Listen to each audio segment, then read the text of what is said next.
and we're going to push back slowly, right? Where's the football? Who's got the football? Yeah? Cool. Everyone's shoes there. Take a step back. Take a step back. Take a step back.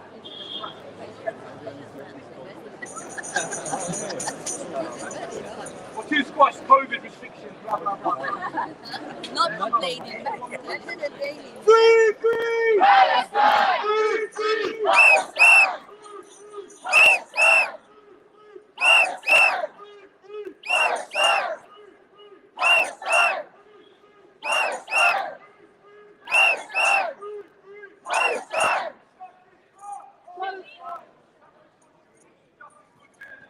Justice for free! Justice for journalists! Free! Justice for journalists! Free! Free, free! Palestine! Free, free! Palestine! 1, 2, 3, 4! Occupation no more! 5, 6, 7, 8! Israel is a state! We are all Palestinians! Free, free! Palestine! Free, free! Palestine! We are all Palestinians! From the river to the sea! Palestine will be free! 1, 2, 3, 4! Occupation no more! 5, 6, 7, 8! Israeli third state! What do we want? Justice! When do we want it? Now! Free, free! Palestine! Free, free! Palestine! Palestine! Palestine! Palestine will be free! Palestine will be free! Palestine!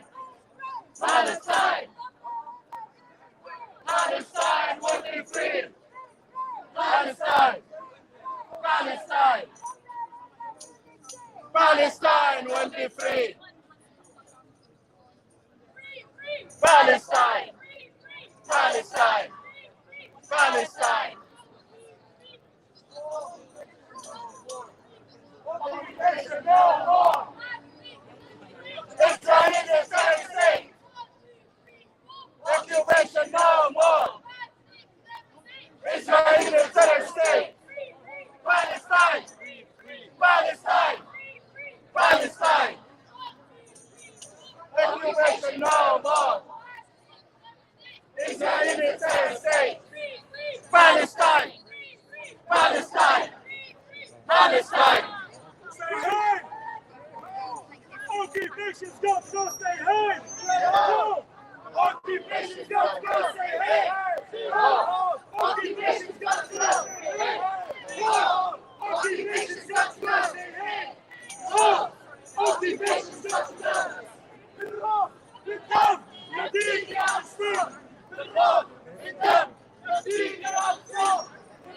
Free, free! Palestine! Free, free! Palestine! Free, free! Palestine! Free, free! Palestine! Free, free! Palestine! Free, free! Palestine! Free, free! Palestine! In our thousands, in our millions! We are all Palestinians! In our thousands, in our millions! We are all Palestinians! In our thousands, in our millions! We are all Palestinians! In our thousands, in our millions! We are all Palestinians! In our millions, in our billions! We are all Palestinians! Free, free! Palestine! Free, free! Palestine! Free, free! Palestine! Free, free! Palestine! Thank you all so much for being here today. Before we start off with the performances and speeches, I just want to say a very quick word about the very sad, tragic, horrible events that have happened this week in Palestine. So, as everyone knows, today we're here to commemorate not only 74 years of the ongoing Nakba, the catastrophe that has befallen the Palestinian people, but more importantly, 74 years and actually a much, much longer history of resistance, of always rising up, of always fighting for justice, of always, always being on the right side of history. And I think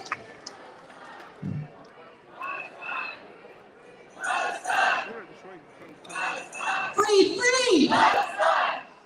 I think you'll all have seen the footage from the funeral procession for Shireen yesterday. And the thing that struck me most about it is that the footage shows you everything you need to know about the Palestinian people.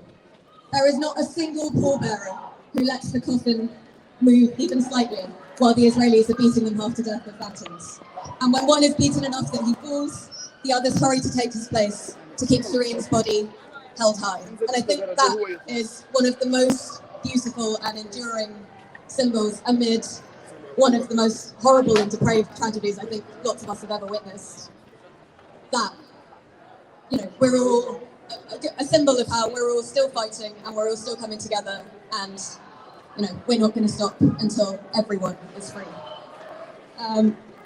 So, on that note, I just want to start by reading a quick poem by a Palestinian poet called Zahir Abu Shaib. It is, of course, for Shireen, but also for 18-year-old Taher al-Yazuri, who was killed on the same day as Shireen, and for all our martyrs, every day, everywhere, wherever they may be.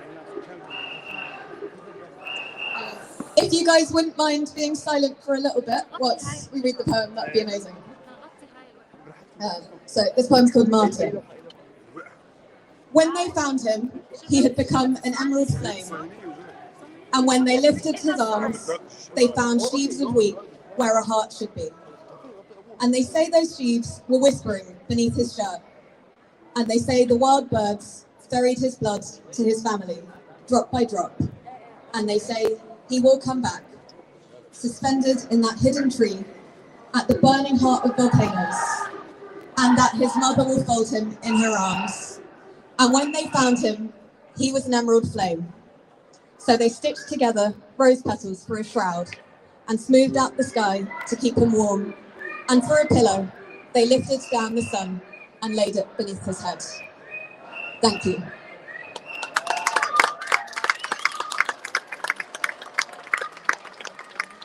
It is now, sorry about that. It's now a great pleasure to welcome the choir standing to my left. They're called Raised Voices, and they're a solidarity choir made up of singers from around London. So please give them a really warm welcome.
Palestine! Free, free! Brilliant to see so many people here already standing in support with the Palestinian people. As Maha says, I'm a national officer from the National Education Union, a union that has stood in solidarity with the Palestinians for many years, and I'm very proud that we have done that. Very proud that we're affiliated to the Palestine Solidarity Campaign, and I'm very proud that we passed a motion giving full support to what civil society in Palestine call for, which is boycott, divestment and sanctions, and we should all be supporting the call for that campaign.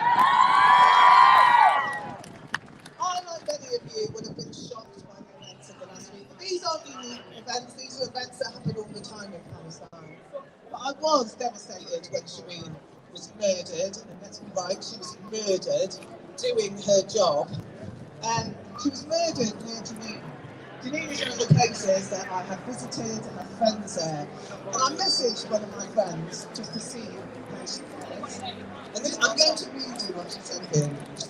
She said, because I said, how are you? She said, I'm not sure if we are okay, but to be honest, we are not. Today was very horrible. The military attacked our homes this morning around 5 a.m. to arrest a family member from our neighbours. They acted aggressively against them. They took his mum and dad outside, put guns to their heads to make him come out. And then they started shooting randomly at people. 12 people were shot. Afterwards, they detonated a bomb in front of the home of this family. The homes around got damaged as well. During this time, military soldiers were spreading on the roof of surrounding buildings and started shooting at anyone who moved. During this time, they bombed the electricity poles so that we were without electricity. I wish I could tell you more about everything that's happening there, but it's too much for me to tell you. I wanted to cry when I read that. I didn't cry because the Palestinian people do not need our tears. The Palestinian people need our voices. Today, we are here to remember the Nakba, to stand in solidarity with the Palestinians, to stand in solidarity with Shireen and her family and friends that have lost somebody so precious. But from here, we have to go out, we have to speak more, we have to say, now is the time for justice. Free Palestine! Palestine! Palestine! Palestine! Occupation no more!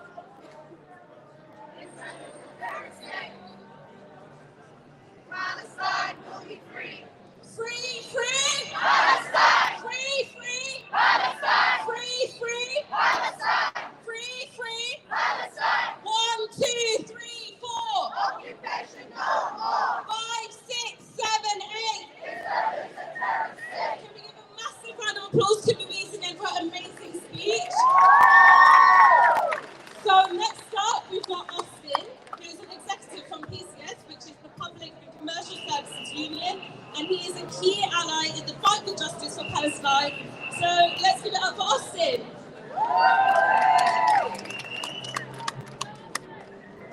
Free Palestine. Free Palestine. I'm Austin Harney from the PCS National Executive Committee. I'm also the PCS Union Liaison Officer for the Palestine Solidarity Campaign, but I'm also a member of the TUC Disabled Workers Committee, and I will be talking a little bit about the disabled Palestinians who have been absolutely shot and murdered by many of the Israeli forces. I'll begin first of all. Yes, rightfully, we condemn Putin's invasion of Russia. Sorry, Ukraine. I nearly laughed. Ukraine.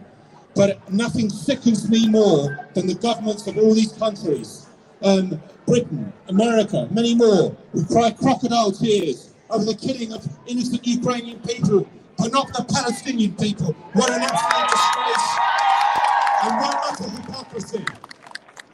There's nothing that sickens me more on the 74th anniversary of Nakba, when 750 Palestinians were ethnically cleansed from their homes in West Jerusalem.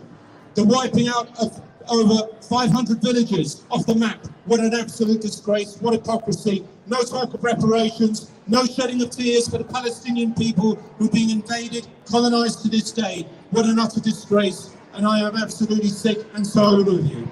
I want to make that point very clear. While also Russia annexes the Donbass and Crimea, and the whole world is outraged by this, there's no shedding of tear for the Trump plan of 2 years ago, the attempted annexation of the Jordan Valley. That is an actual fact. The food basket of the Palestinian people, and more to the point, is also the only gateway is Jericho. They're still discussing that Trump plan now, and there's no shedding of a tear for the attempted annexation of the Jordan Valley. Again, what an absolute disgrace, and the impact it has on trade unions and Palestinian workers. We want to make quite clear that Biden talks about freedom for trade unions in America. But what about freedom for trade unions all over the world? And in Palestine, the West Bank, why isn't he condemning Israel for what they're doing to the Palestinian trade unions? Also, what makes me sick is the fact is that there was a killing of Shireen Abu Akleh. She's an American citizen. Why isn't America throwing an act of aggression against Israel over the killing of an American citizen? She's second-generation Palestinian and a journalist, shot near Jenin. What an absolute disgrace again. And make that point very clear. And actually, as I talk about the disabled, hundreds of thousands, at least hundreds of thousands of Palestinian people have been disabled by the bombing, the shooting by the Israeli forces. Probably more than 1 million. And I wanted also, sorry to say, that I was diagnosed with autism since the age of 4, but never came out in the open in 2013. I never trusted the British society that I lived in.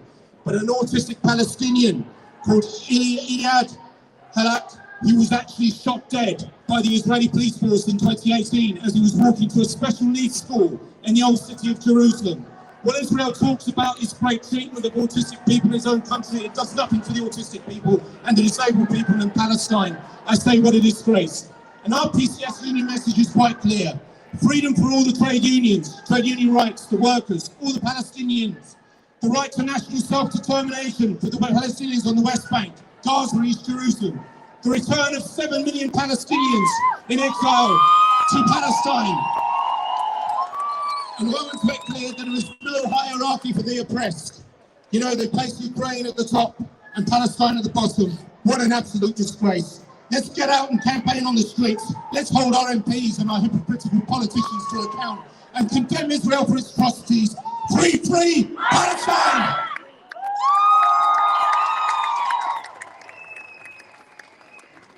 Thank you so much, Justin.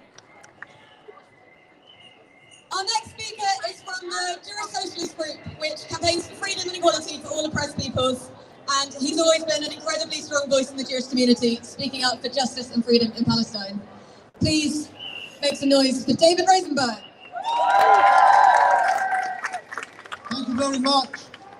Friends, this week we have witnessed the most terrible and murderous actions of oppression in Palestine by Israeli soldiers and settlers.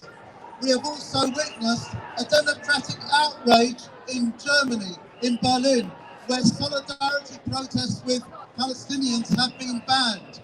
Yesterday, they also banned a vigil for Shireen Abu Akleh by our close friends in Jüdische Stimme, Jewish Voice for Peace and Justice, and we send them special greetings of solidarity. The claim that the bans in Berlin were to prevent anti-Semitism are a terrible slander against everyone who stands up against racism and for justice and human rights for Palestinians. It was also exposed as a complete lie when the ban also prevented Jews from freely expressing their friendship and solidarity with Palestinians in their just struggle for freedom and equality. We as Jewish socialists continue to fight all anti-Semitism and all Islamophobia with the same determination for a world free of racism. Despite its history, the German state regularly tolerates far-right marches.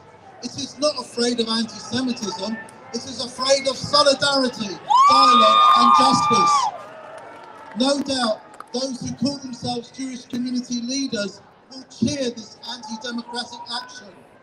But it is odd that those who shout loudest for Jewish self-determination do not, like other Jews, using their self-determined voice to denounce Israeli racism and apartheid practices. If Israel does not want to be labelled an apartheid state, it can repeal the nation-state law, repeal the law of return, dismantle discrimination, confiscate arms from illegal settlers, make Jewish-only roads available to all. It could end the occupation and bring in laws so that it's a state for all citizens equally. The true fault line is not between Jews and Palestinians, or Israelis and Palestinians, or between Jews and Muslims, but between those who stand against racism, occupation and injustice, and those who don't. We extend our friendship to Palestinians and Muslims who challenge racism and discrimination here and everywhere. We protest against the incarceration of Palestinian children and youth in Israeli jails, and we also protest against the incarceration of young Israelis who refuse to join an army of occupation and oppression. We stand in the Jewish socialist tradition, and especially the tradition of the Bund, which opposed Zionism from day one. I will finish with a quote from a Bundist, a Jewish socialist, called Emanuel Scherer. He called for rights and justice for Jews everywhere, without wrongs and injustice to other people anywhere. Solidarity.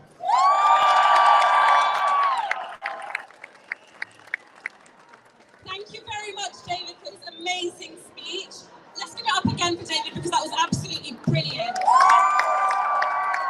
So next up, we've got Chi, who's the campaigns officer for War on One, who is an organisation in the UK that have done a huge amount of work in defending Palestine and for ending the arms trade with Israel. So let's give it up for Chi.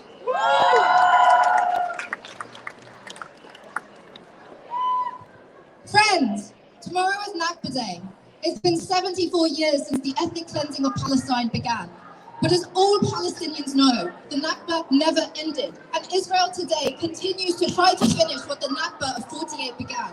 The removal of Palestinian people from their land, the wiping out of their history, and the erasure of their collective identity. Today, thousands of Palestinians in Masafa are facing expulsion from their homes. The Israeli High Court has ruled that this ethnic cleansing is legal because there is no justice within colonialism, because the Israeli judge himself lives in an Israeli settlement. And the day after this decision, Israel announced its plans to build 4,000 new settler homes on stolen land. Nidal Yunus, the head of Masafa Village Council, told the world, "In the end, history repeats itself, Nakba after Nakba." Friends, it is our duty to change history. Yesterday, the world watched in horror as Israeli forces attacked Palestinians at the funeral of journalist Shireen Abu Akleh, murdered in cold blood by Israel. This is not exceptional violence. It is the daily reality of Israel's ongoing Nakba. But throughout an entire lifetime of dispossession, Palestinians have never stopped resisting, never stopped fighting for freedom and justice. 74 years ago, Britain was the mandatory power in Palestine. Britain was charged with protecting the collective rights of the Palestinian people, but it failed to protect those rights. It facilitated the expulsion of over 750,000 Palestinians from their land. It sold out the Palestinian people to a century of dispossession, exile, occupation, and apartheid. Britain's role in the Nakba continues to this day.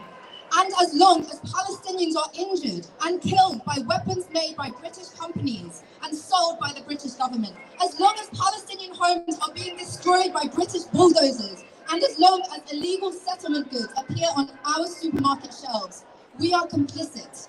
This history generates a responsibility on us, a responsibility to end the shameful century of British complicity, a responsibility to see that the inalienable rights of the Palestinian people are realized, to stand in uncompromising solidarity with Palestinians until self-determination, freedom, and return. Through a century of dispossession, Israel has acted with impunity, emboldened by international complicity.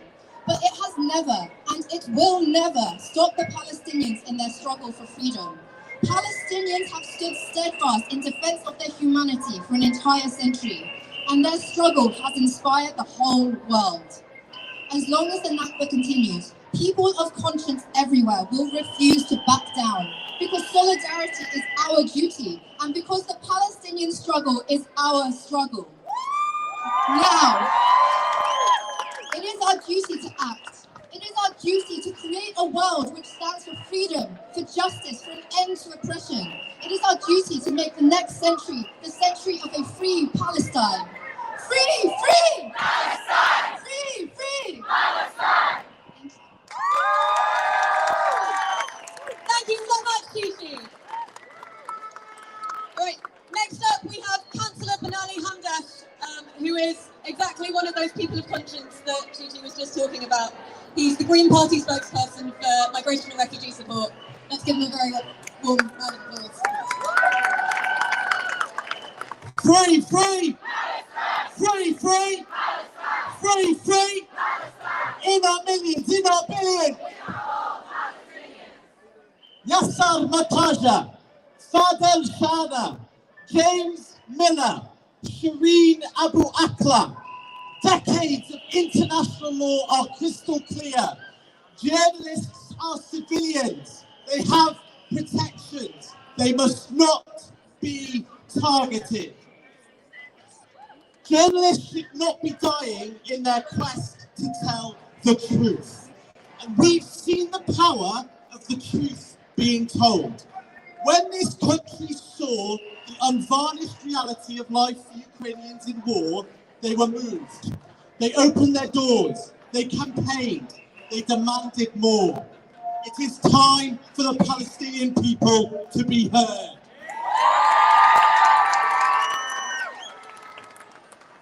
One 160 children held in Israeli prisons. 110 civilians killed in 2021. 15 years of the Gaza blockade, leaving 1 million Palestinians without enough food. Thousands more illegal settlers' homes being built on occupied lands.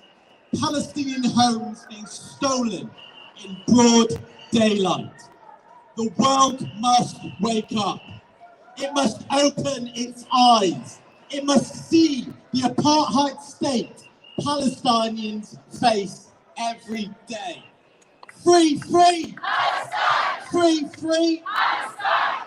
The world's government showed what's possible when they acted to Ukraine. It is time to lever the same power, the same care about the Palestinian people.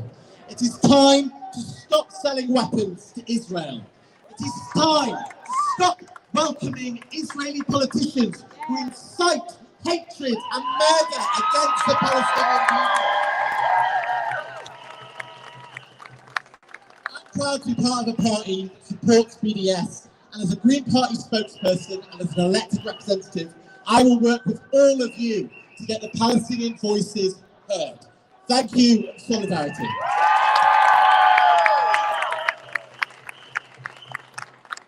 Thank you very much, Benali. So next we have MPs speaking today. So he's the MP for Hayes and Harlington. So I'm pleased to introduce John McDonnell, who is a strong voice in Parliament, to call Israel to be held to account in violation of Palestinian rights. So give it up for John.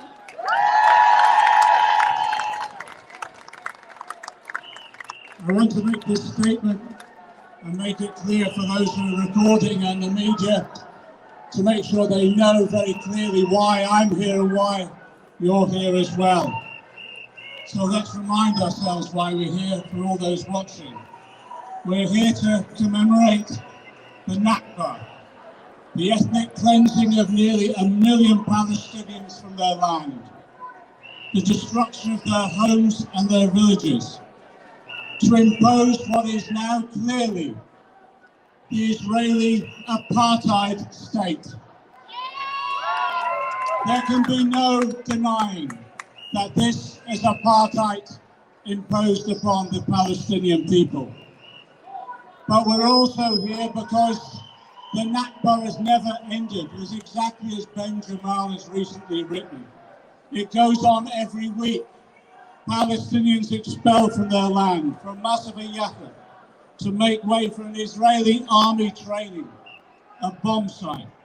Jenin, bulldozed by Israeli tractors. Settlement after settlement, illegally, against UN conventions, against international law imposed on Palestinian village after village. But it isn't just land that they take people's lives. And this week, Shireen Abu Akleh, a respected journalist, a beloved daughter, murdered by an Israeli bullet. We must condemn this outrage, but above all else, we must demand the killers are brought to justice.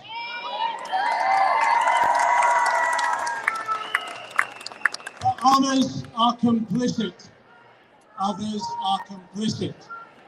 The UK government brought forward this week their proposals to legislate against the ability for us to make our protests effective, the ability to boycott, divest and sanction Israel, and yes, any other state that abuses human rights. So I want to make this clear.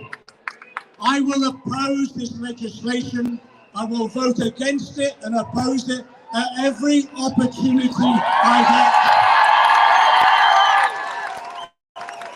And I also want to make it clear, I'm calling upon the Labour Party to oppose this legislation. And I'm calling upon all others who believe in justice and human rights to oppose this legislation. Finally, this struggle will not end until we secure justice, freedom and peace for the Palestinian people. Like you, I want to use today to recommit myself to that cause and that struggle. Solidarity, brothers and sisters, Palestine will be free.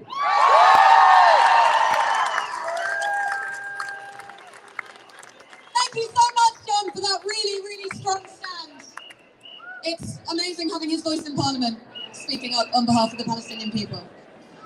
So as all of you know, this is going to turn into a march at some point in the next few minutes. But before that, well, actually, when the march starts, you'll notice that at the head of it will be a group of Palestinians holding these keys, which are symbols of the enduring Palestinian promise of return. And that's not just the right of return, which is already enshrined in international law, but the right that every Palestinian will be able to return to their homes in their lifetimes.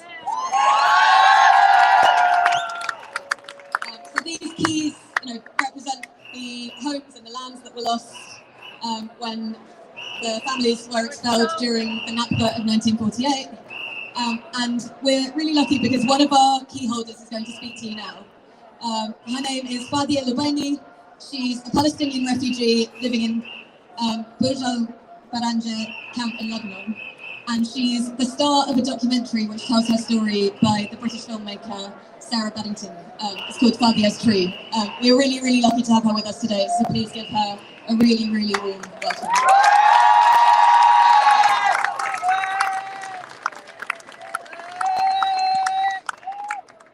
السلام عليكم. السلام لروح شيرين أبو عقلي شهيدة الكلمة.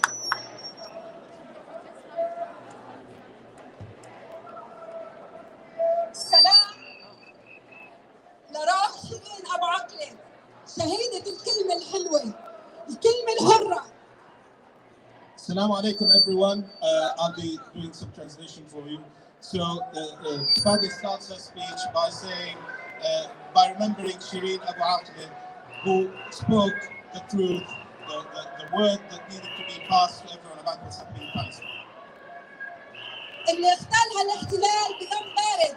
بالنسبة للاحتلال هاي الجرائم مثل كل الجرائم اللي بيرتكبها لأنه المجتمع الدولي والقانوني ما بيحاسبوا عليها. This is but one crime committed by the Israelis. It isn't the first time and it won't be the last time. The problem is Israel feels it can get away with it with the international community. العدالة للشرعية هي إنه المحتل اللي قتلها يروح ينساق للمحاكم الدولية مش يشارك بالتحقيق بجريمته. هاي أول مرة أنا بسمع إنه مجرم بحقق بجريمته. Justice for Shireen means that the perpetrator should be held to account and stand in front of courts, not to join committees to investigate the crime that they committed.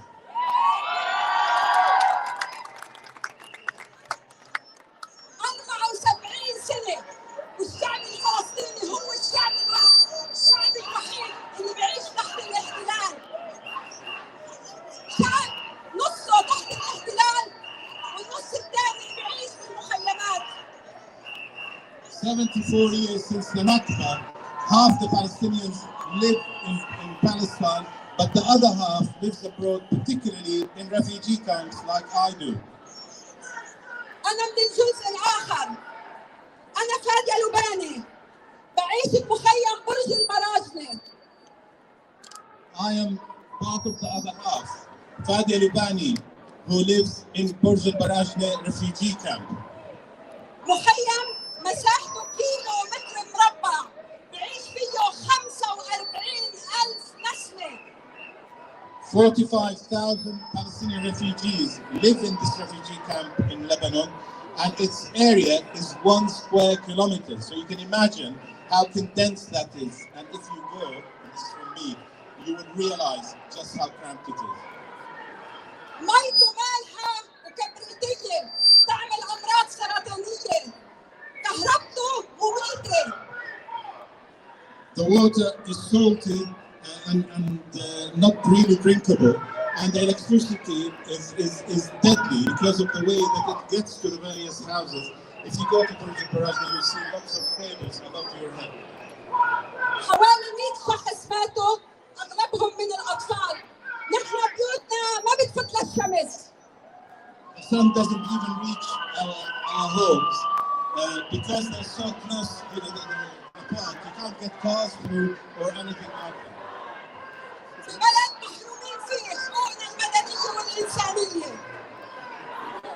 They are denied all sorts of rights, human rights and all other rights, including, of course, self-employment rights.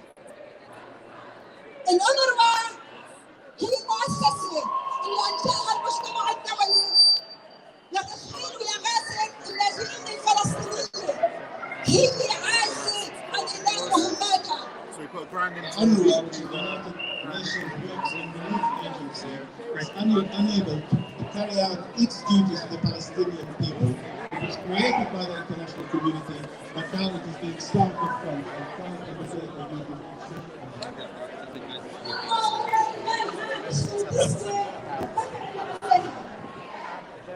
She should reaccept all funding to UNRWA. والمرض والموت. نحن عندنا حق ما نموت وما نجوع وما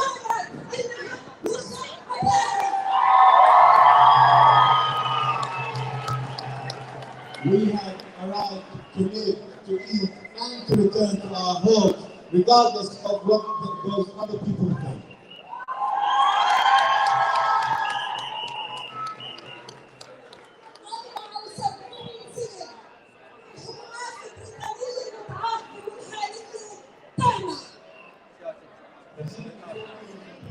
Government has denied, and successive governments have denied the truth, have denied the responsibility Britain has for what's happened to the Palestinian people. That should end.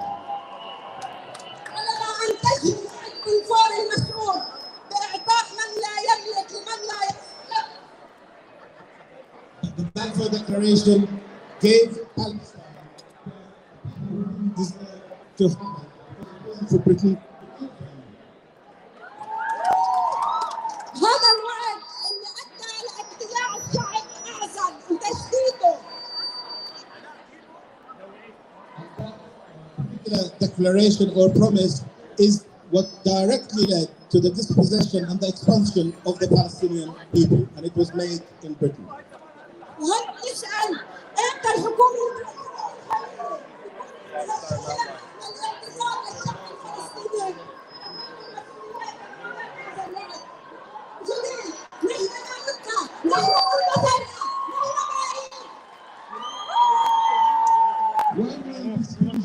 Apologize to the Palestinians. They should realize we are still here. We claim for our homeland and we will return.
Moving.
I was like trying to convince my sister to come her video.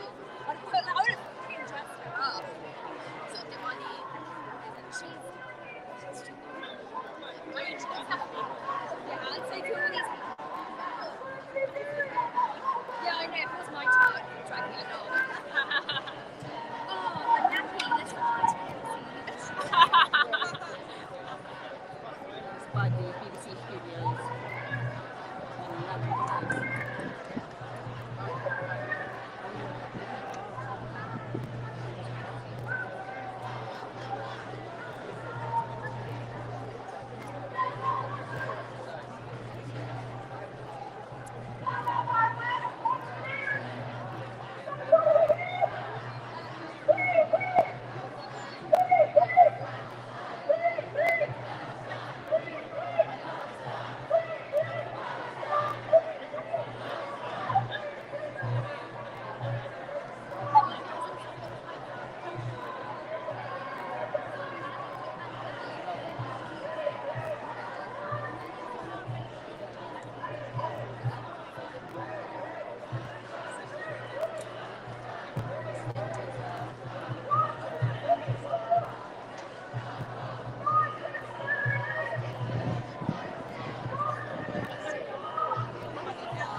That's completely different.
Israel is a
Palestine!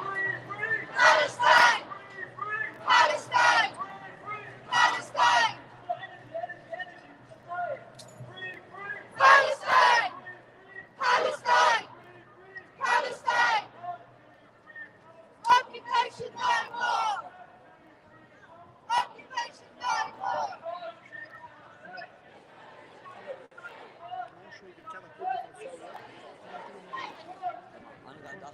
Occupation no more! Israel is a terrorist state! Palestine! Palestine! Palestine! Palestine will be free! Palestine will be free! Palestine will be free! Israeli apartheid has to fall! Israeli apartheid has to fall!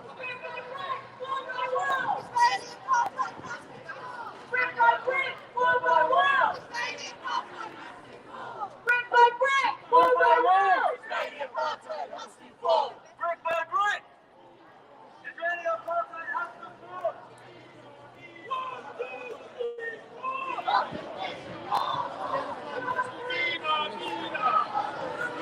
Free, free! Palestine! Free, free! Palestine!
occupation no more.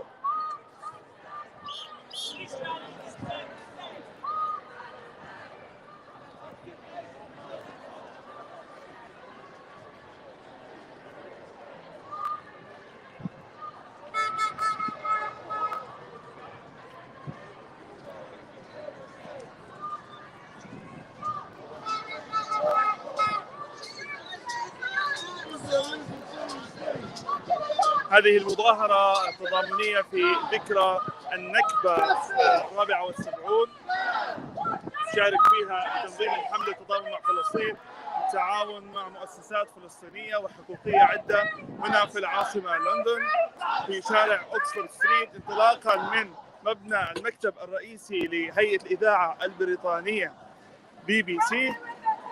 تأتي هذه التظاهرة في ظل العدوان الأخير في شهر رمضان على أهلنا في المسجد الأقصى المبارك وفي القدس المحتلة، وفي ضوء اغتيال الصحفية شيرين أبو عاقلة قبل عدة أيام بدم بارد أثناء تغطيتها وتأديتها لواجبها الصحفي في مخيم جنين في فلسطين المحتلة. مظاهرة يحضرها الآلاف يجوون أحد أهم الشوارع الرئيسية في العاصمة لندن شارع أكسفورد ستريت باتجاه الحكومة.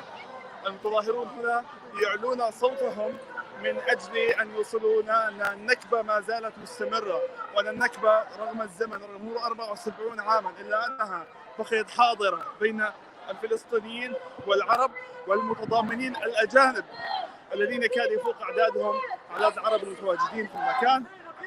إن دل هذا على شيء فهو يدل على أن القضية الفلسطينية ومع استمرار العدوان الإسرائيلي عليها ما زالت مستمرة، ما زالت في قلوب أحرار العالم، وما زالت في نمو واستمرار. السنة الماضية شهدت استشهاد أكثر من 200,000 متظاهر في العاصمة لندن في مثل هذا اليوم من أجل إعلاء صوت قضية الحق القضية الفلسطينية.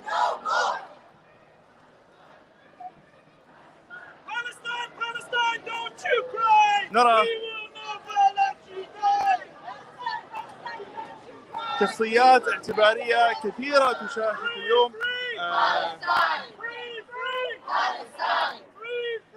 تقدم هذه المسيرة اليوم. دلال من أحد الشخصيات الموجودة شيماء دلالي، وهي رئيس اتحاد جامعة لندن التي قاطعت الحكومة البريطانية بسببها اتحاد الوطني للطلبة هنا في بريطانيا بادعاء أنها معادية للسامية، وذلك مجرد لتأييدها لحقوق الفلسطينيين والمقدسين في أرضهم في العدوان الأخير السنة الفائتة. شارك أيضا الأستاذ كامل حواش وهو رئيس Palestine Solidarity Campaign حملة التضامن مع فلسطين، والعديد من الشخصيات الاعتبارية.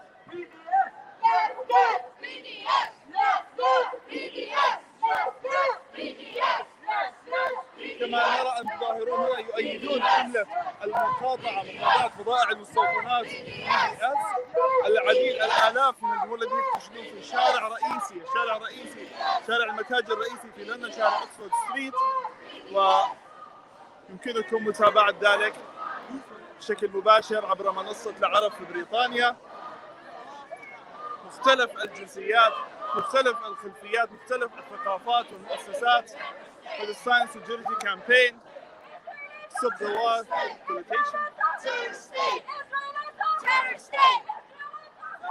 كلهم خرجوا من أجل قضية واحدة، قضية الإنسان، وهي قضية الإنسان الفلسطيني الذي ما زال يعاني من 74 سنة من نكبة، من عدوان، من احتلال.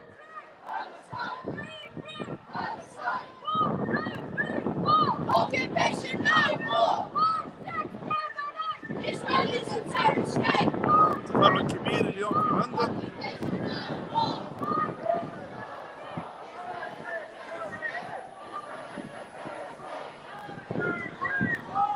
في مقدمة المظاهرة أو المارش كما يسمى باللغة الإنجليزية أعلاه أطفال من الجيل الثالث والرابع الفلسطيني ومن الشباب والشابات من الجيل الأول حتى الجيل الرابع يحملون مفتاح العودة، مفتاح المنزل الفلسطيني التقليدي، في دلالة إلى العودة وإلى حق العودة وإلى رغبتهم وتمسكهم بأرضهم في العودة إلى أرضهم، أرض فلسطين، وإلى حقوق الشعب الفلسطيني بالعودة إلى أرضه.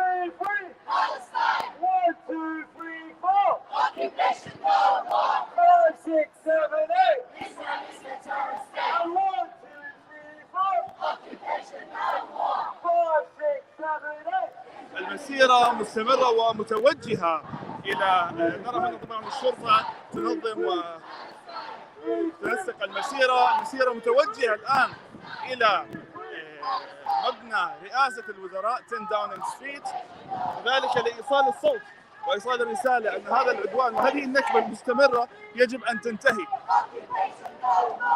المشاركة واسعة من مختلف الجنسيات ومختلف الثقافات وفئات المجتمع.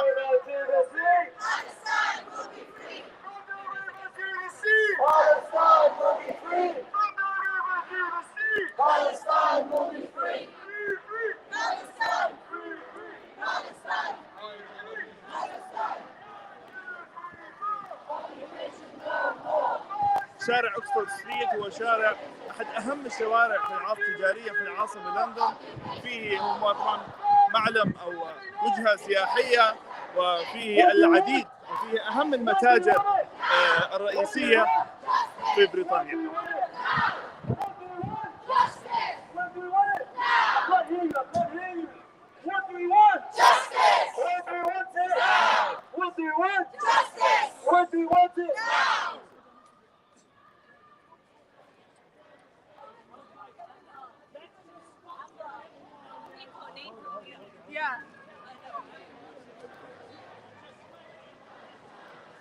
تحدث الوقفة المارش بدأ بوقفة استمرت لحوالي الساعة أمام مبنى الBBC اعتراضا على الانحياز في تغطية القضية الفلسطينية، وخصوصا في تغطية أحداث أو في تغطية أخبار اغتيال الزميلة الصحفية شيرين أبو عاقلة بدم بارد في مخيم جنين، وذلك خلال واجبها في إيصال الرسالة وفي إيصال الصوت والصورة والكلمة باقتحام جنين الذي قام فيه قوات الاحتلال قبل عدة أيام.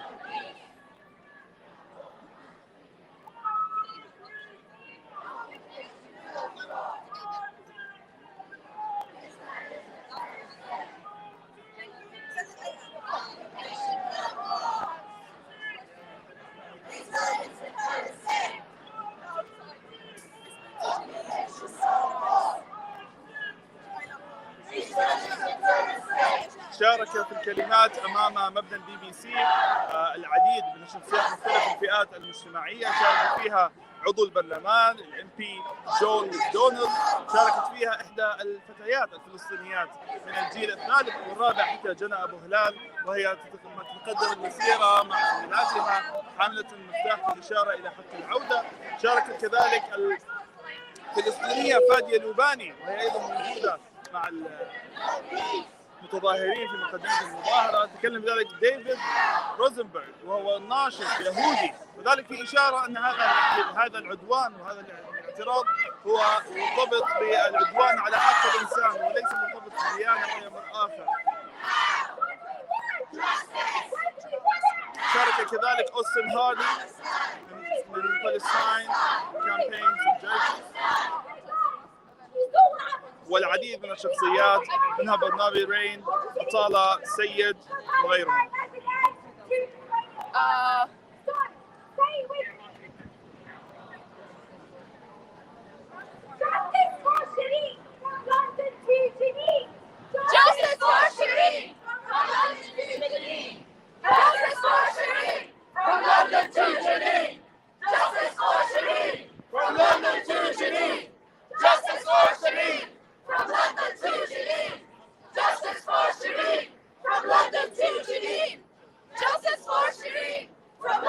المتظاهرون ينادون بهتافات يطالبون بالعدالة من أجل شيرين أبو عاقلة الصحفية الشهيدة التي قضت خلال إيصال رسالتها، ويطالبون بالعدالة هنا من لندن من ملاحقة المجرمين.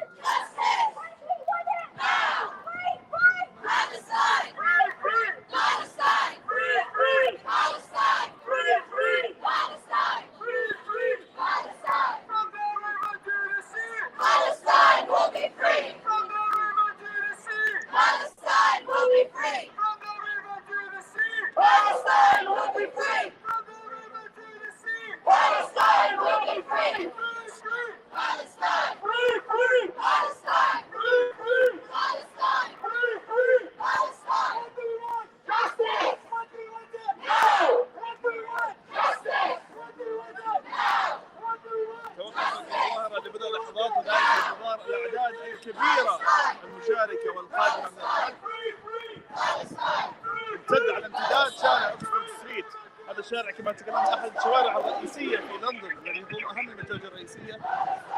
كما نرى الأعداد الآلاف يشاركون.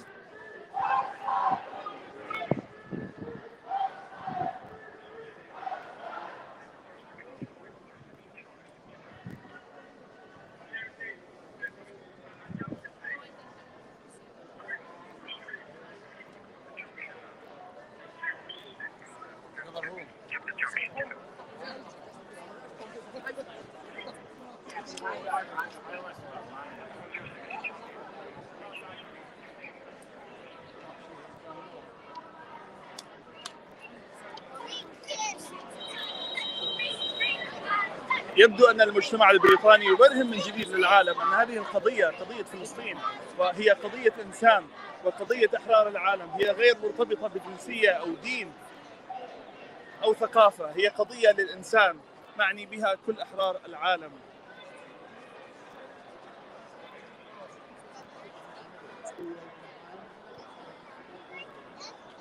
ما زلنا بامتداد الشارع والمتظاهرون تعدوا حتى مبنى الBBC الذي انطلقت منه التظاهرة بأعداد كبيرة، مختلف الأعمار، مختلف الثقافات، مختلف الجنسيات، كلهم حضروا من أجل فلسطين ومن أجل التأكيد على أن نكبة الفلسطينيين التي استمرت وما زالت مستمرة منذ 74 عاما يجب أن تنتهي، أن هذا العدوان على الشعب الفلسطيني هو عدوان غير قانوني وغير شرعي. المتظاهرون يحملون لافتات تطالب بالحرية لفلسطين Free Palestine، والحرية أو أخذ الحق، العدالة، المطالبة بالعدالة من أجل ما حصل مع شيرين أبو عاقلة، وكذلك غزة حاضرة. لا ننسى العدوان الذي حصل على غزة في العام الماضي والذي راح ضحيته المئات.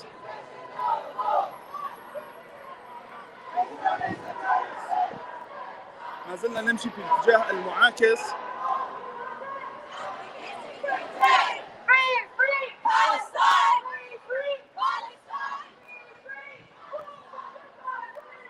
أطفال، شباب، كبار، صغار، حتى مقعدين حضروا اليوم. هذا اليهود من طائفة يؤكدون على أن القضية الفلسطينية هي قضية إنسان كذلك.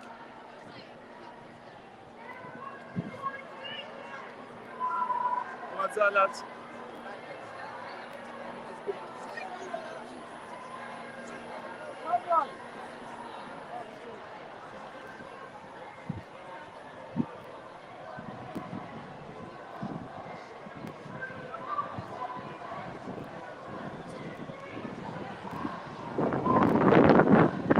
هذا المسيرة والمظاهرة ناشونال مارش تو إند أبارتهايد مطالبة بإنهاء الفصل العنصري.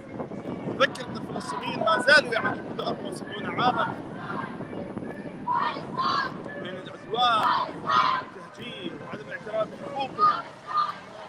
لم يكن آخر ذلك في السنة عام هذا الشهر الماضي حينما تم الاعتداء على المصلين في شهرهم المقدس في المسجد الأقصى المبارك، وقبله الاعتداءات اليومية المستمرة للاستيلاء على منازل الفلسطينيين في القدس وفي غيرها من المدن الفلسطينية، معاناة أهالي الشيخ جراح والذين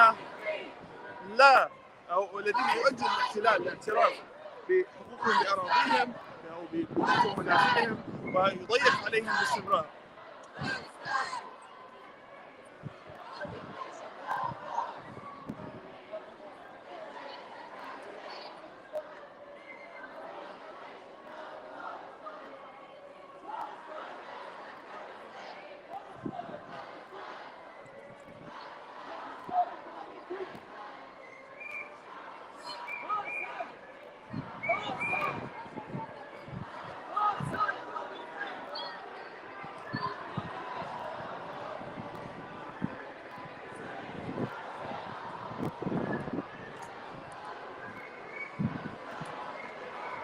طبعا هذه المظاهرة بالترتيب وبالتنسيق مع شرطة متروبوليتان بوليس شرطة لندن، وذلك كي لا تعطل حركة السير.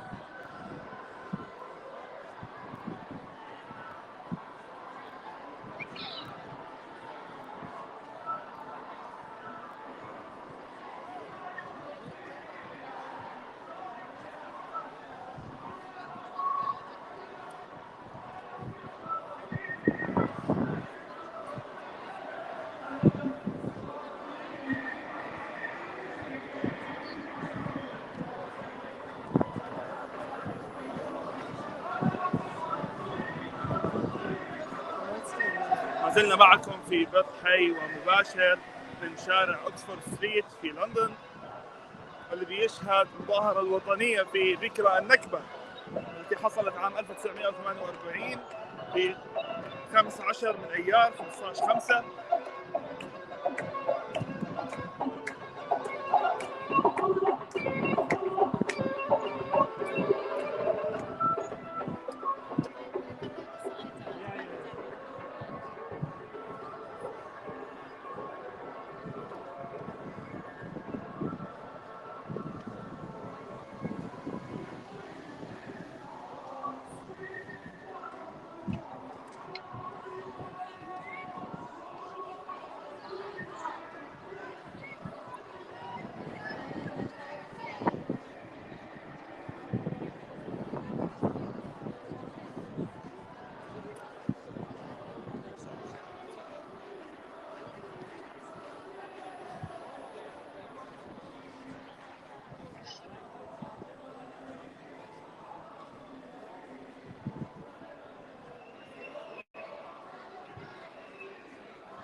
تنوع اليوم حاضر من جميع المؤسسات، مؤسسات حقوقية ومؤسسات المجتمع المدني، وكذلك مؤسسات فلسطينية العاملة في فلسطين.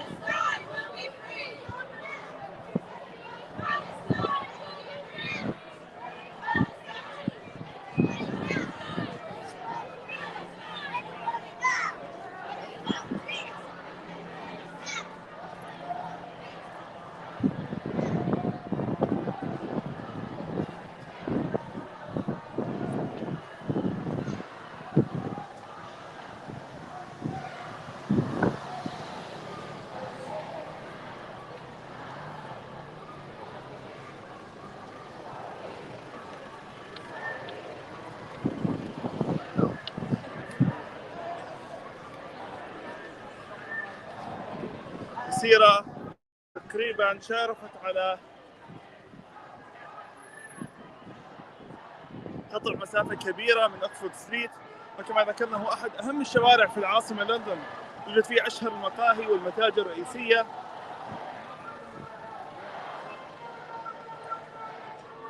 نقترب أن نصل من مقدمة هذه المظاهرة الكبيرة التي تحضرها الحشود والآلاف.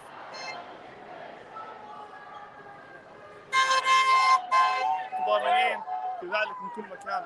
يجدر بالذكر أن جميع السيارات والمرور الذين يمرون إما ينضمون لهذه التظاهرة أو يقومون بتأييدها.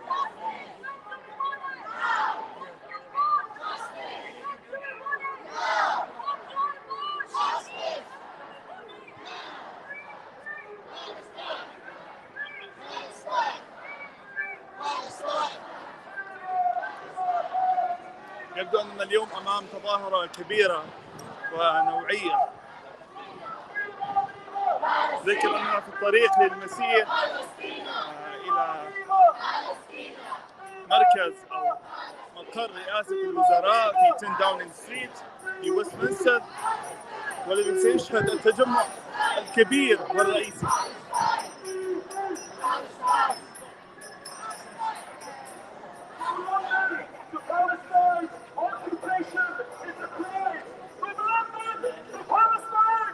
نصل الآن إلى ميدان في كاديلي سيركس، حيث يكون مزدحما بالسياح والزوار في عطلة الويكند يوم السبت، في عطلة نهاية الأسبوع.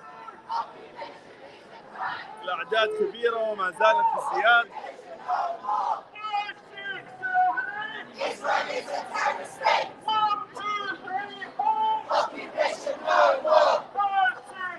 يبدو أننا سنكون اليوم أمام مظاهرة نوعية وبحضور وأعداد كبيرة غير مسبوقة.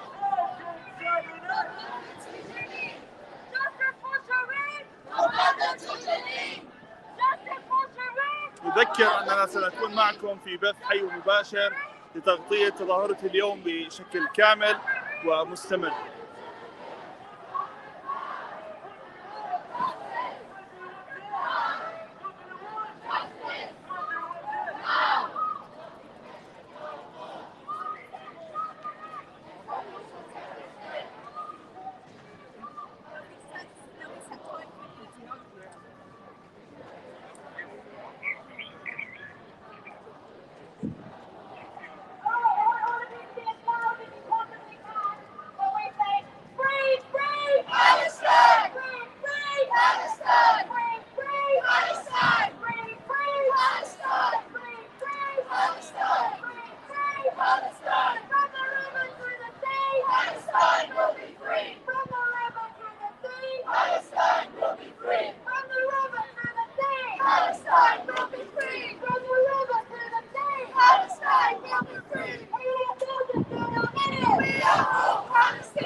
Occupation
أعداد في ازدياد كبير غير مسبوق.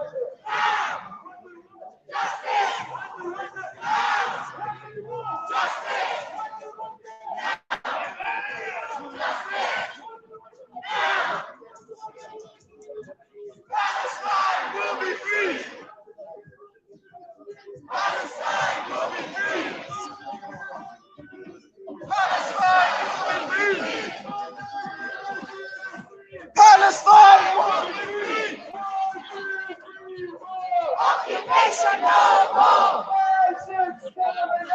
Israelis are terrorists. Occupation no more. Israelis are terrorists. Palestine.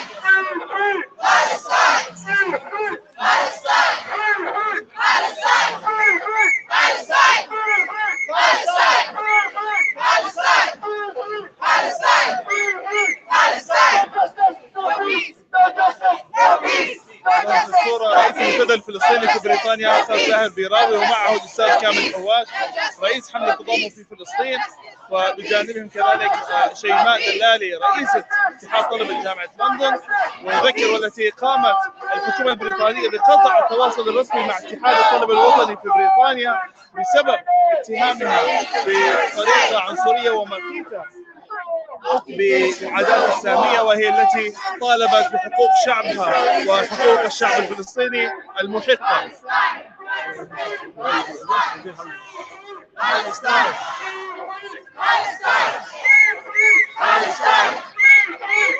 في مقدمة المظاهرة مفاتيح الفلسطينية إشارة إلى مفاتيح العودة، وهي إشارة إلى حق العودة يحملها الجيل الثالث والرابع الفلسطيني، في إشارة إلى تمسكهم بحق العودة إلى أراضيهم، وهو الحق المشروع الذي كفلته وتكفله جميع المواثيق والقوانين الدولية. أعداد كبيرة تشارك اليوم في التظاهرة.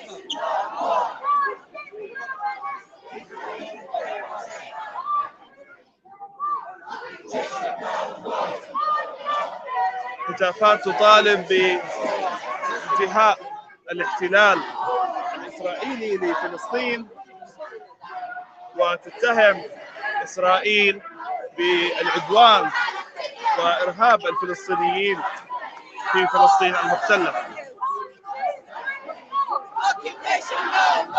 المنظر اليوم أكبر من أن يوصف. فلسطينيين، عرب، أجانب، بريطانيين من مختلف الجنسيات حضروا اليوم ليصرخوا بأصواتهم عاليا بأن هذه القضية هي قضية إنسان، وأن هذه القضية تستوجب التضامن من الجميع. الرسالة اليوم ستصل ويجب أن تصل للآلاف وعشرات الآلاف بل مئات الآلاف من الشعوب والمسؤولين ومن الصحافة التي خصوصا هنا في بريطانيا تنحاز بشكل مبتذل وبشكل سيء جدا إلى الرواية الإسرائيلية بدون الاطلاع إلى الضحية، والتي تجلد الضحية حتى عندما يكون في مكان العدوان.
مجددا تنقل لكم منصة العرب في بريطانيا تظاهرة الوطنية من أجل فلسطين في ذكرى 74 للنكبة، التي تطالب بإنهاء نظام الفصل العنصري الذي تمارسه إسرائيل.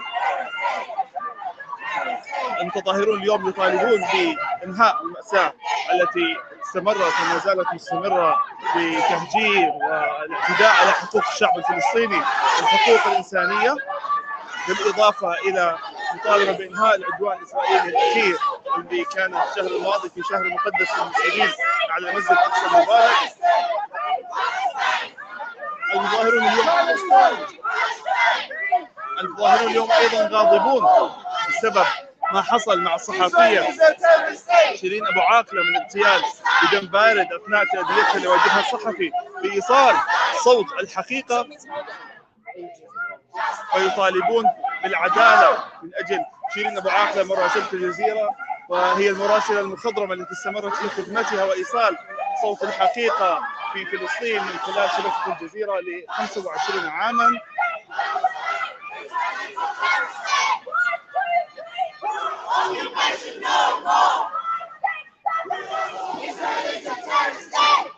نحن الآن في مقدمة المظاهرة، وما زال أيضا أمام مقدمة المظاهرة العديد من المتظاهرين الذين يسبقونها.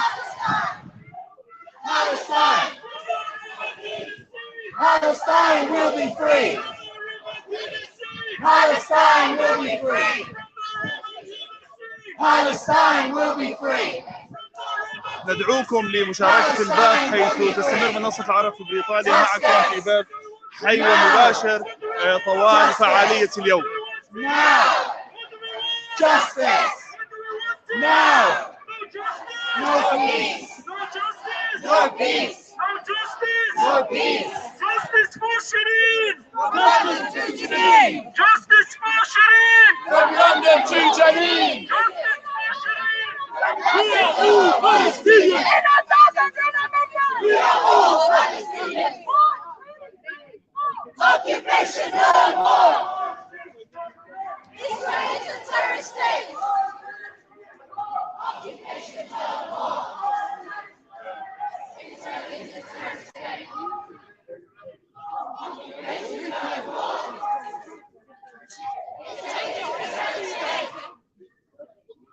Occupation no more. Israel is a terrorist state. ما زال آلاف يتوافدون في هذه المظاهرة International March.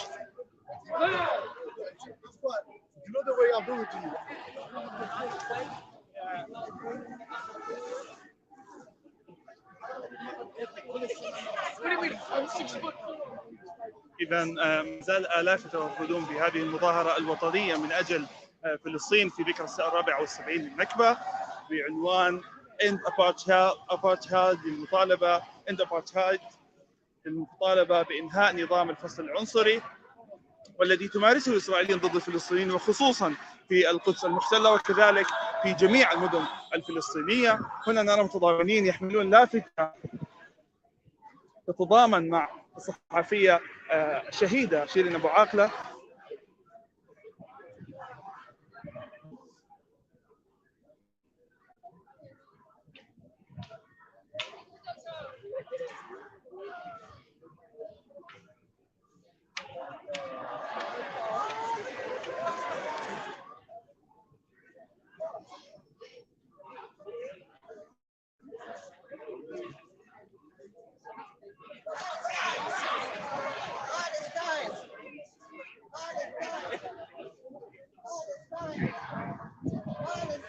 المسيرة متجهة الآن تمر أمام السفارة الكندية ومتجهة الآن إلى مقر رئاسة وزراء 10 داونينغ ستريت حيث تكون هناك الوقفة الرئيسية. من الجدير بالذكر أننا الآن المظاهرة ستبدأ بالمرور من ميدان الطرف الأغر ترافلغار سكوير، وهو أكبر الساحات الرئيسية أو الميادين، أكبر الساحات الرئيسية في لندن، حيث تتوقف هناك المظاهرة، ويتوقع أن يحتشد عشرات الآلاف في هذا المكان لبضع دقائق ومن ثم لإكمال المسير نحو 10 داونينغ ستريت حيث في ويستمنستر حيث مقر رئاسة الوزراء. بدأت، يذكر أن المسيرة أو المظاهرة قد بدأت من BBC هيدكوارتر وهو المكتب الرئيسي لهيئة الإذاعة البريطانية BBC، ومرت بشارع أكسفورد ستريت، والآن هي في ترافلغار سكوير وهو ميدان الطرف الأغر وهو أكبر ميدان أو ساحة في لندن، وتستمر باتجاه 10 داونينغ ستريت وهو مقر رئاسة الوزراء. نسعد بكم متابعينا ونؤكد لكم أن منصة عرب بريطانيا ستقوم بالاستمرار بالبث المباشر لهذه الفعالية الوطنية التي تعني جميع أحرار العالم طوال الفعالية التي تتوقع أن تستمر لساعات. يمكنكم مشاركة البث مع أصدقائكم ومع العرب في بريطانيا وخارج بريطانيا لكي يتابعوا هذه الفعالية.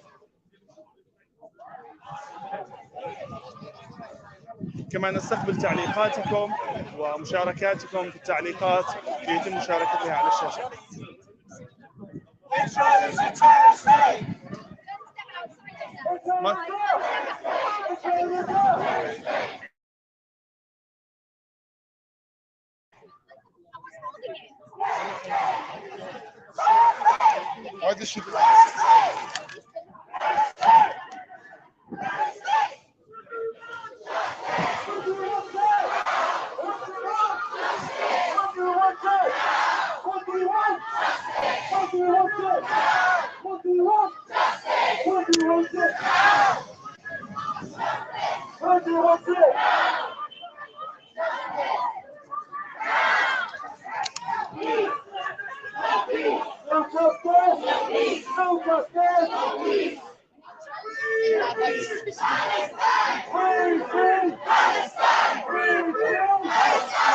المظاهرة متوجهة نزولا من ميدان ترافلغار سكوير وهو الساحة الأكبر في لندن باتجاه ويستمنستر حيث لندن آي وبيج بن، والأهم من وهو معلم أو المركز الرئيسي في لندن، والأهم من ذلك حيث توجد 10 داونينغ ستريت مقر رئاسة وزراء البريطانية. يذكر أن رئيس وزراء بوريس جونسون وحزبه قد اكتفوا بمواقف انحيازية وغير حيادية أبدا، مواقف منحازة إلى إسرائيل، متجاهلين بذلك الضحية وهي الشعب الفلسطيني.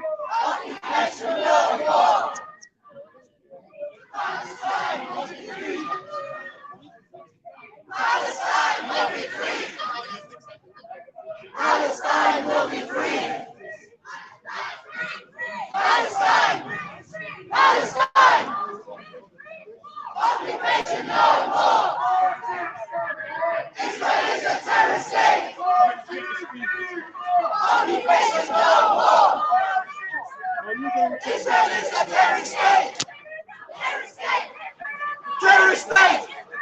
Terrorist state! Terrorist state! Terrorist state! Terrorist state! Terrorist state! Terrorist state! المتظاهرون اليوم غاضبون فلسطين ومن اجل Israel is a terrorist state! قضايا او حقوق الشعب الفلسطيني. Occupation no more! Israel is a terrorist state! Justice! Now! Justice! Now! Justice! Now! No peace! No peace!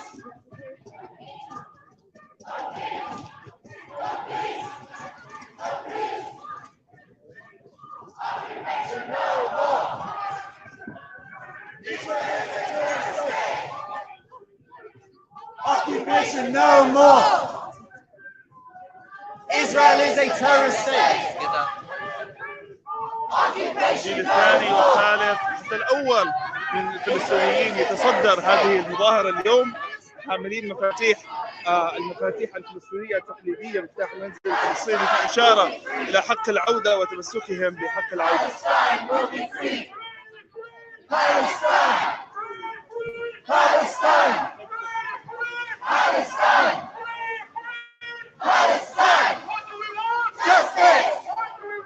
Now! Justice! Now!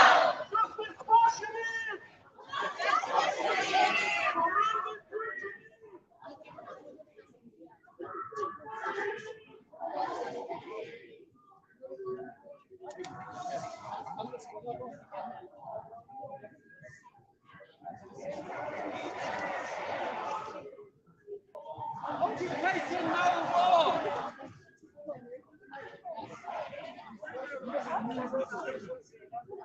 Occupation no more!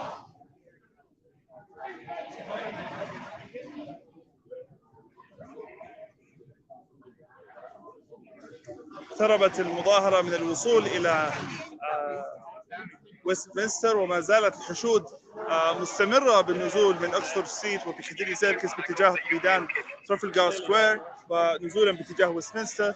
الشارع ممتلئ بالمتظاهرين، جميعهم قدموا اليوم للتضامن مع فلسطين، للتضامن مع حقوق الشعب الفلسطيني، للتضامن مع الانسان.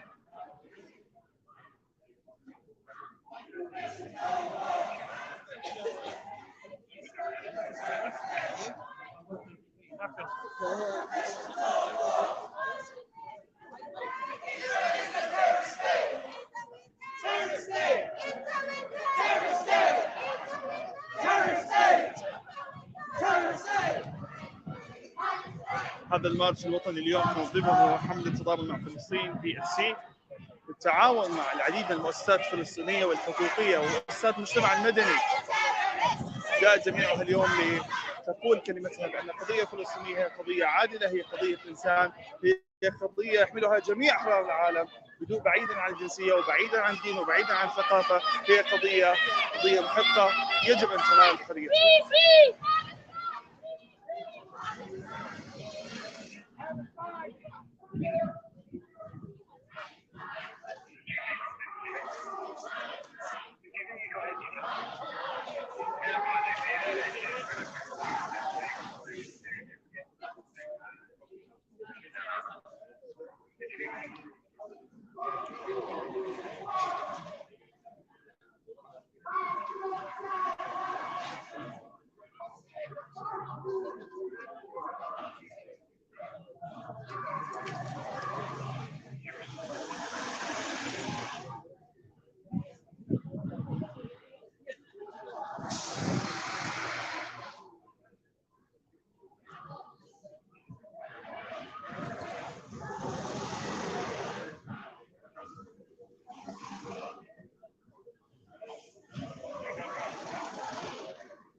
في طريقنا الآن إلى مقدمة المظاهرة والتي يبدو أنها اقتربت من الوصول إلى 10 داونينج ستريت حيث مقر رئاسة الوزراء وحيث يقطن رئيس وزراء بوريس جونسون.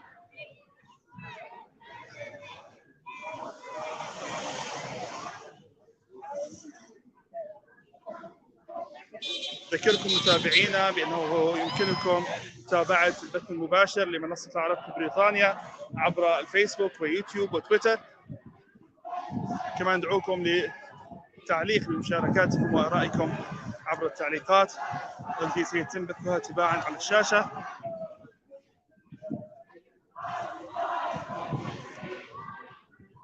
ندعوكم لمشاركة هذا البث مع أصدقائكم حيث ستقوم منصة العرب في بريطانيا بتغطية فعالية طوال اليوم.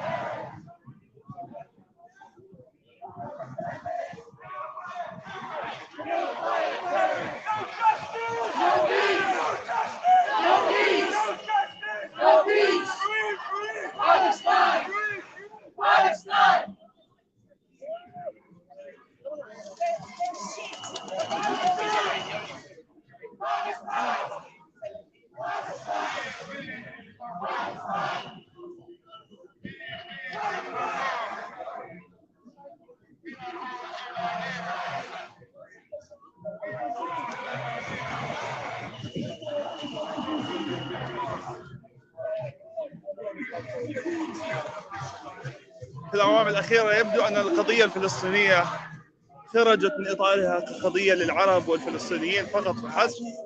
شهدنا في العام الماضي مشاركة أكثر من 200,000 في تجمع ضد الحرب على غزة والعدوان على الفلسطينيين.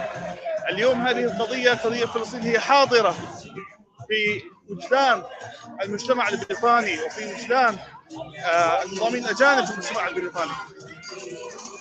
نصل الآن للمنصة الرئيسية حيث ستكون الفعالية الرئيسية.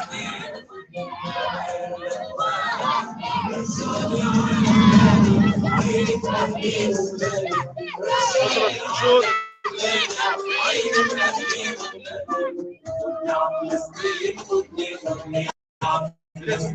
يا أمي النضال يلي أنجبتي أبطال، يا أمي النضال يلي أنجبتي أبطال، ابني على الأرض المحتل Does the room sound payment, please? Yeah, just try to full across, crossing. Yeah, we've got oncoming traffic here.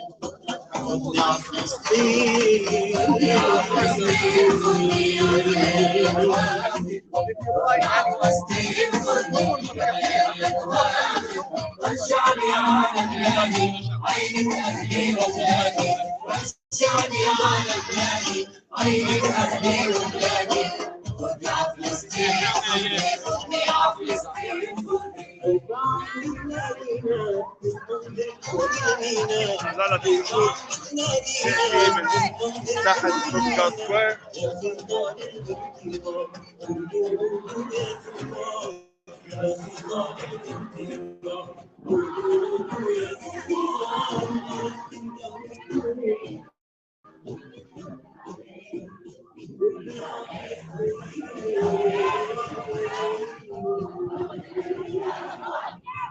في طريقنا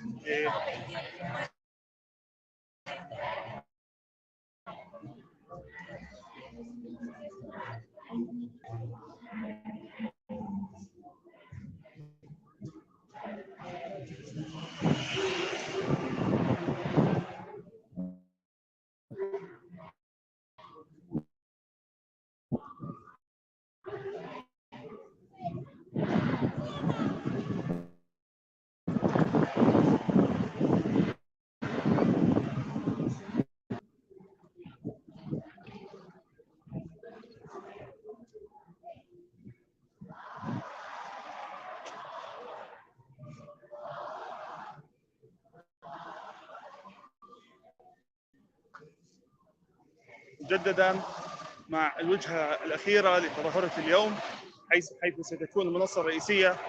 سيكون بعض الضيوف بإلقاء كلماتهم التضامنية مع القضية الفلسطينية.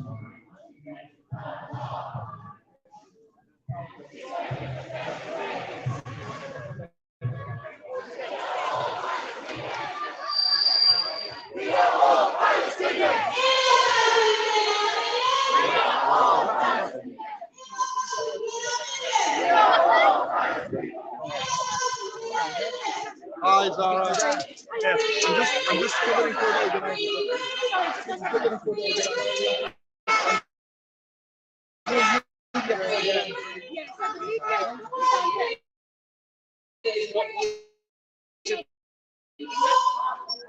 see the motorbike in the middle of the No, I can't do He's provoking.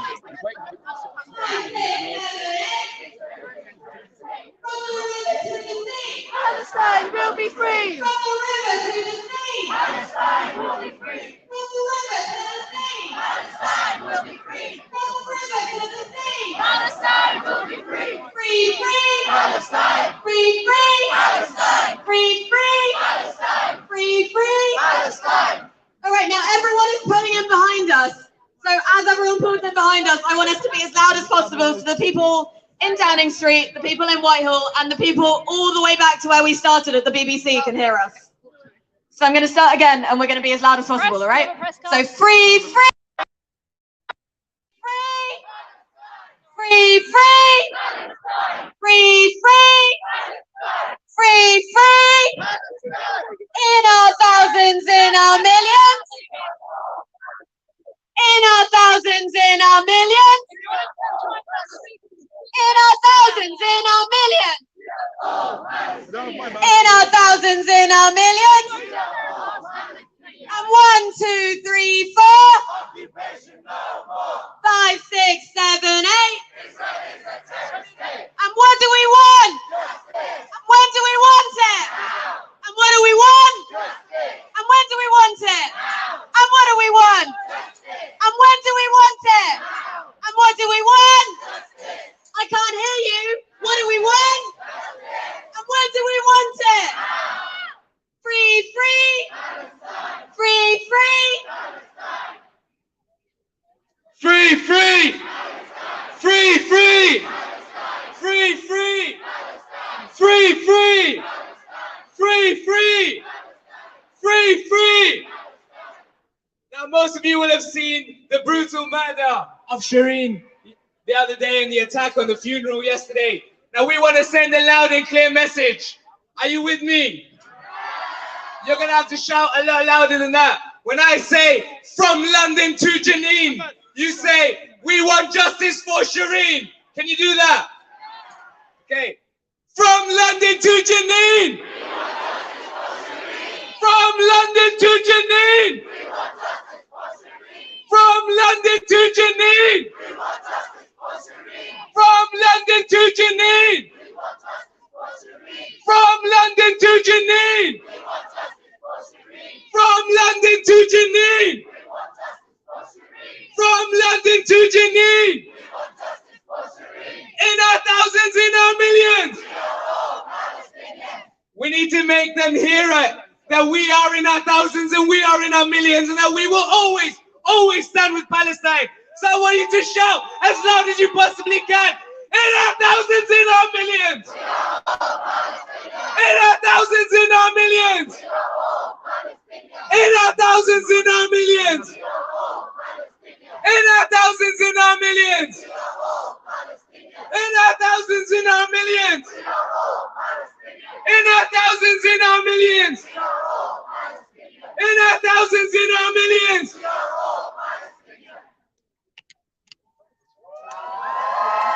Yeah, make some noise.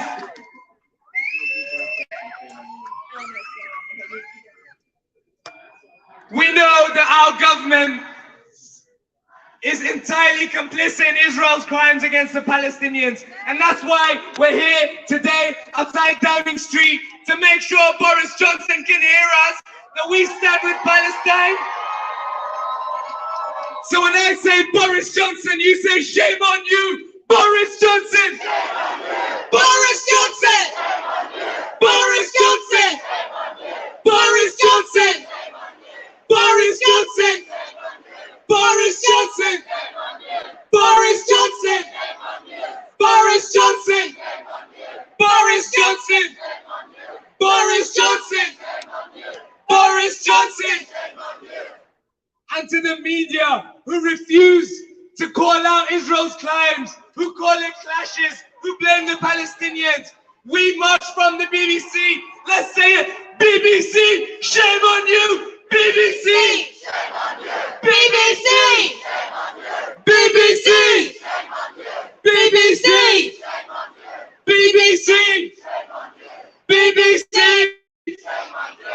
BBC! BBC!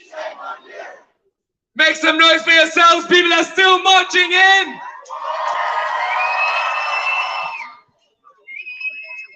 I want you to be as loud as you can and put your placards and your fists and your flags in the sky and shout with me, free, free! Free, free! Free, free! Free, free! Free, free! Free, free! Free, free! Free, free! Free, free! Free, free! Free, free! Free, free! Free, free! Free, free! Free, free! Free, free! Free, free! Free, free! Make some noise!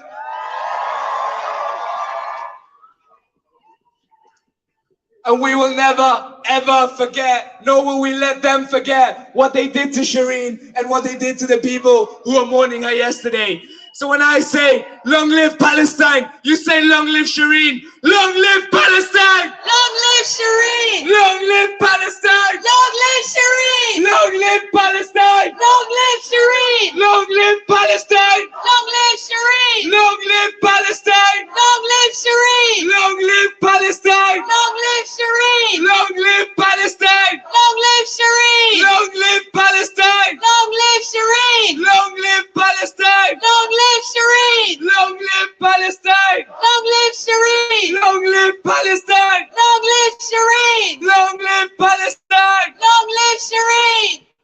And I don't know about all of you, but we are going to keep marching, and we're going to keep organizing, and we're going to keep mobilizing and protesting until Palestine is free. And we know we will be free when I say, from the river to the sea. Palestine will be free. Say it like you mean it. From the river to the sea. Palestine will be free. From the river to the sea. From the river to the sea. From the river to the sea. From the river to the sea.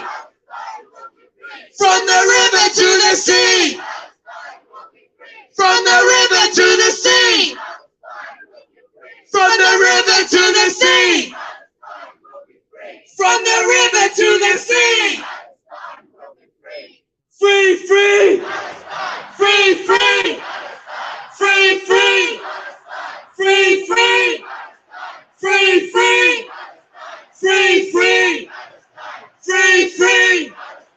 Free, free. Free, free. Free, free. Free, free. Make some noise!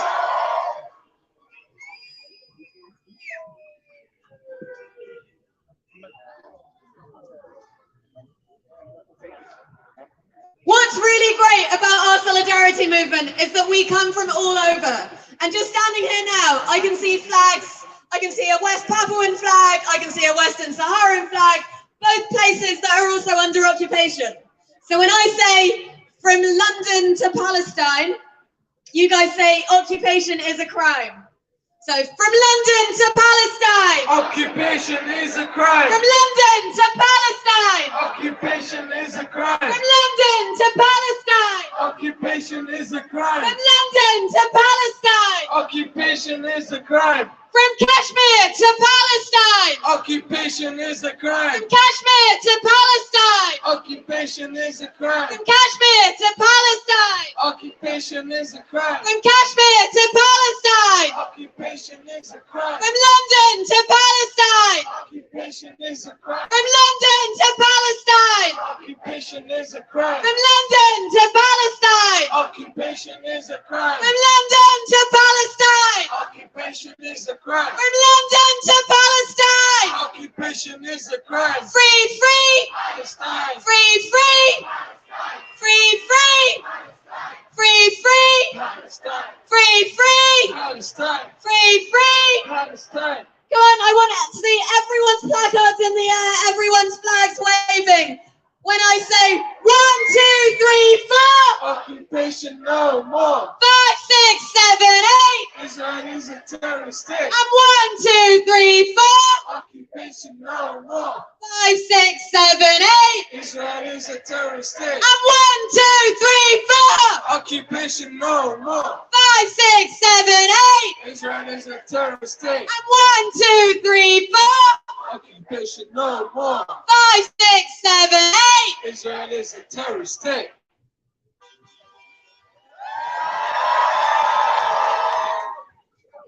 All right, everyone. I want you all to do me a quick favor right now, okay?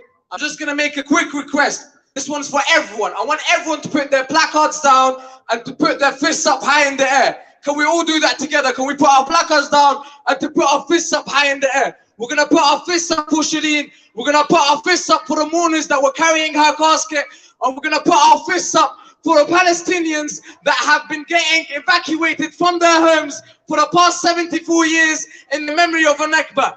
And now when I shout, you're gonna shout with me. And I wanna hear you all the way in the back. They're saying there's 5,000. Some people are telling me there's 10,000. I don't know how many there is until I hear it. So when I shout, free, free, free, free, free, free, Palestine! free, free, Palestine! free, free, Palestine! free, free, free, free, Palestine! free, free, Palestine! from the river to the sea, from the river to the sea, Palestine will be free! from the river to the sea, from the river to the sea, free, free, free, free, free, free, free, free. 1, 2, 3, 4. 1, 2, 3, 4. 5, 6, 7, 8. 5, 6, 7, 8. Free, free, free, free, free, free, free, free, free, free, free, free.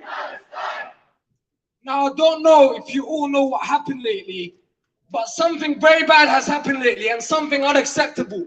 Some of you are here for the Nakba, some of us are here for Shireen. Shireen Abu Aqle was an Al Jazeera journalist reporting live from Jenin whilst the Israeli soldiers were raiding people's houses. A sniper goes and shoots her in her ear, the only area of her body that is not protected. She had a helmet on and she had a vest on. Under her ear was the only area that wasn't protected. That was a precise shot. That was a precise shot. They want to kill the media. So make them hear. Free, free, free, free, free, free, free, free, free, free, free, free, free, free, free, free. 1, 2, 3, 4. 5, 6, 7, 8.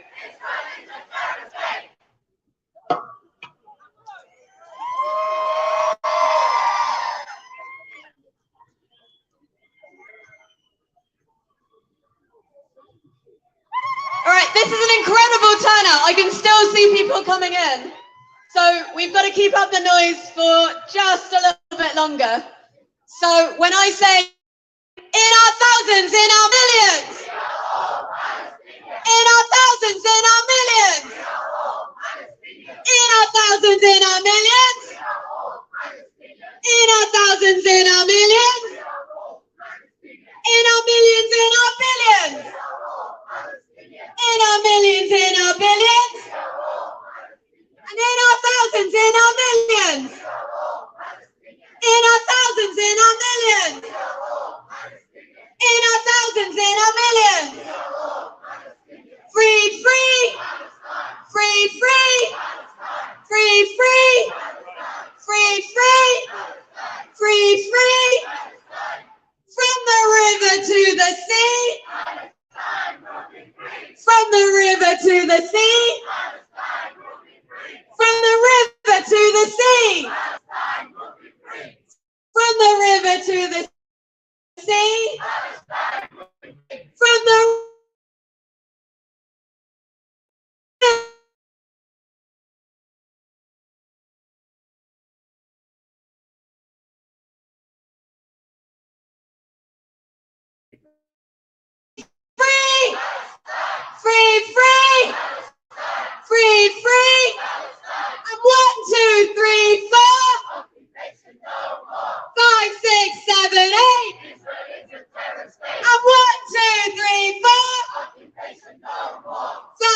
6, 7, 8. And 1, 2, 3, 4. 5, 6, 7, 8. And 1, 2, 3, 4. 5, 6, 7, 8. Free, free. Free, free. Free, free. Free, free. All right, we're going to do another chant for Shireen now. So, from London to Janine, justice for Shireen. From London to Janine. From London to Janine. From London to Janine. I want you guys to be as loud as possible so they can hear us from Janine. From London to Janine. From London to Janine. From London to Janine.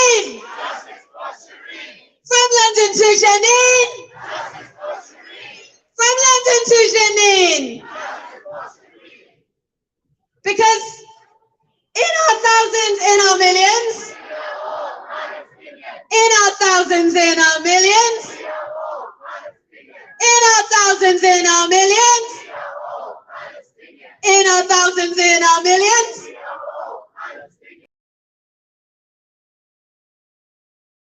in our millions, in our thousands, in our millions. Woo! Make some noise, everybody!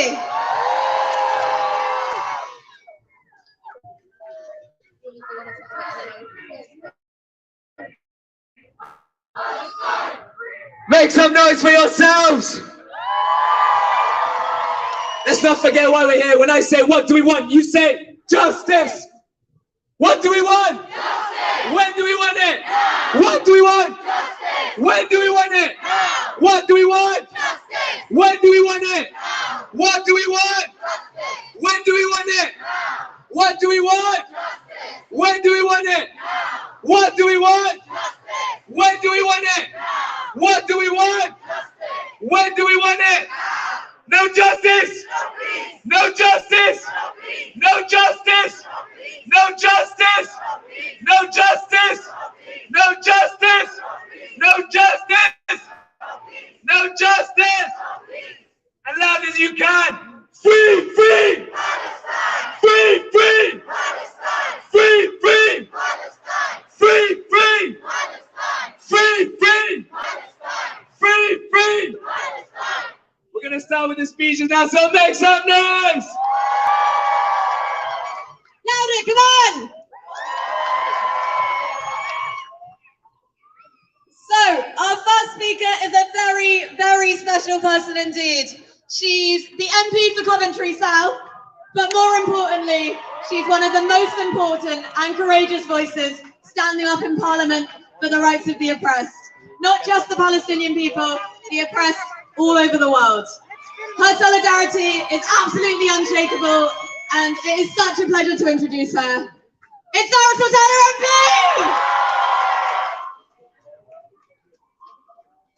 Hi everyone, my name is Zara Sultana. I'm the Labour MP for Coventry South, and I'm so proud to be with you today. We are here to send a loud message to the Palestinian people that we will always stand in solidarity with you. And we're here to send a message to the residents of Downing Street as well, that your silence is complicity and we will not let you forget that. And we are here to send a message to the world that if a state murders a brave journalist reporting the violence it inflicts on our people, if it then raids her home and attacks those mourning her death in the streets, if it then beats those carrying her coffin to the church, it isn't a democratic state, it is an apartheid state. And that is what the Israeli state is. That's what Amnesty International say it is. That's what Human Rights Watch say it is. That's what B'Tselem say it is. It's what the heroes of the African National Congress say it is. And it is long what the Palestinians have told us it is. It is an apartheid state, and we should not be afraid to say it either. In recent weeks, we've seen land theft and ethnic cleansing in Masafa Yatta. We've seen the brutalization of worshippers in Al-Aqsa Mosque during Ramadan. And yesterday, we saw Israeli forces violently attacking those grieving the death of Shireen. This is all part of the Nakba, which began in 1948 but continues till this day. And after 74 years of catastrophic injustice, it's easy to lose hope. But friends, let's remember, there was a time when South African apartheid seemed immovable, that the day of its end didn't seem plausible, when it too had apologists for apartheid in Downing Street. It had military might and it had powerful allies, but those chains were broken and apartheid was ended. So let's remember the words of Ronnie Casriels as well, a great hero of the South African struggle. To help usher in an era of freedom, he said, solidarity is a duty. It's a duty upon all of us. So if South Africa can see apartheid end, so can Palestine, and it will be defeated in Palestine. So say it with me and say it loud and clear. Free, free! Palestine! Free, free! Palestine! Thank you, solidarity. Let's give her another massive round. All right, now our next speaker is very sorry that he couldn't be with us today, but he is another incredible voice in Parliament, because he's always stood up for the rights of the Palestinians and oppressed people all over the world. He's one of our biggest allies. Unfortunately, he can't be here today, but he has sent a speech, which I'm going to read out. So pretend that Jeremy Corbyn is here. So I'm sorry not to be in London to speak at today's demonstration on such an important occasion and marking this huge loss to the Palestinian people and to journalism. My friend and comrade has kindly offered to read out this statement, though I am with you in spirit and active on human rights elsewhere. This is indeed a tragic week for human rights and injustice, and more so for those of us who believe in the protection of journalists at all times, and those of us who have worked to achieve peace in Israel and Palestine over many years. When will the suffering of the Palestinian people end? When will the Israeli government and the Israeli Defense Forces start to respect international law? Let us join together today in condemning all killing, but especially, I want to be clear in my condemnation of the innocent killing of Shireen Abu Akleh.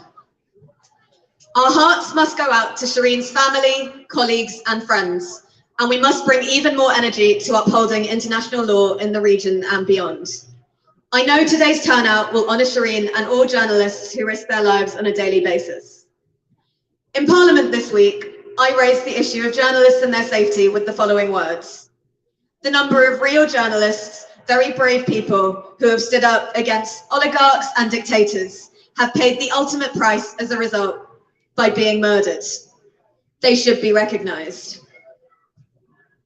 I then went on to talk of the Julian Assange case, who is currently in a prison cell awaiting extradition to the US. Today, our focus is on this wonderfully renowned Al Jazeera journalist who has been killed in cold blood. Alongside the many Palestinians who have lost their lives at the hands of the Israeli military, we should also recall the deaths of activists such as Tom Handel, Rachel Corrie, and others. Shireen's death reminds us of so many others, and at a time when the situation in Palestine is already unacceptable. Palestinians, journalists, or otherwise, are systematically targeted by Israeli forces who ride roughshod over the law in their brutality and enforcement of the occupation. The systematic targeting of journalists and Palestinians must stop, and cases must be brought to the International Criminal Court. The settlements must stop. The evictions and ethnic cleansing must stop. The rights of the Palestinian people must be respected and Palestinian civil society allowed to flourish. The right of return and the right of self-determination for the Palestinian people must be restored. The occupation and aggression must stop. Live and let live, but let no one be above the law. Thank you.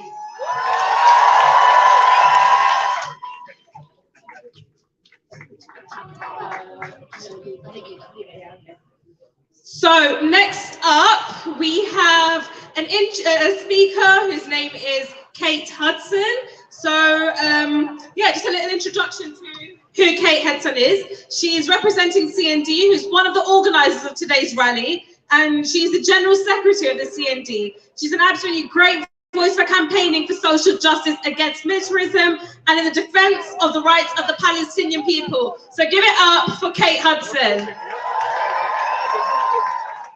Thanks very much indeed. And it's a great pleasure and honour to be here today as we gather together in solidarity with the Palestinian people on the occasion of the anniversary of the Nakba.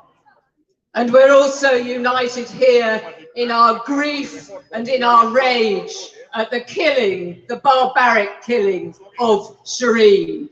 And our hearts go out to all her families, her loved ones, and the people across Palestine who have to put up with and resist the terrible barbaric onslaught from the Israeli state.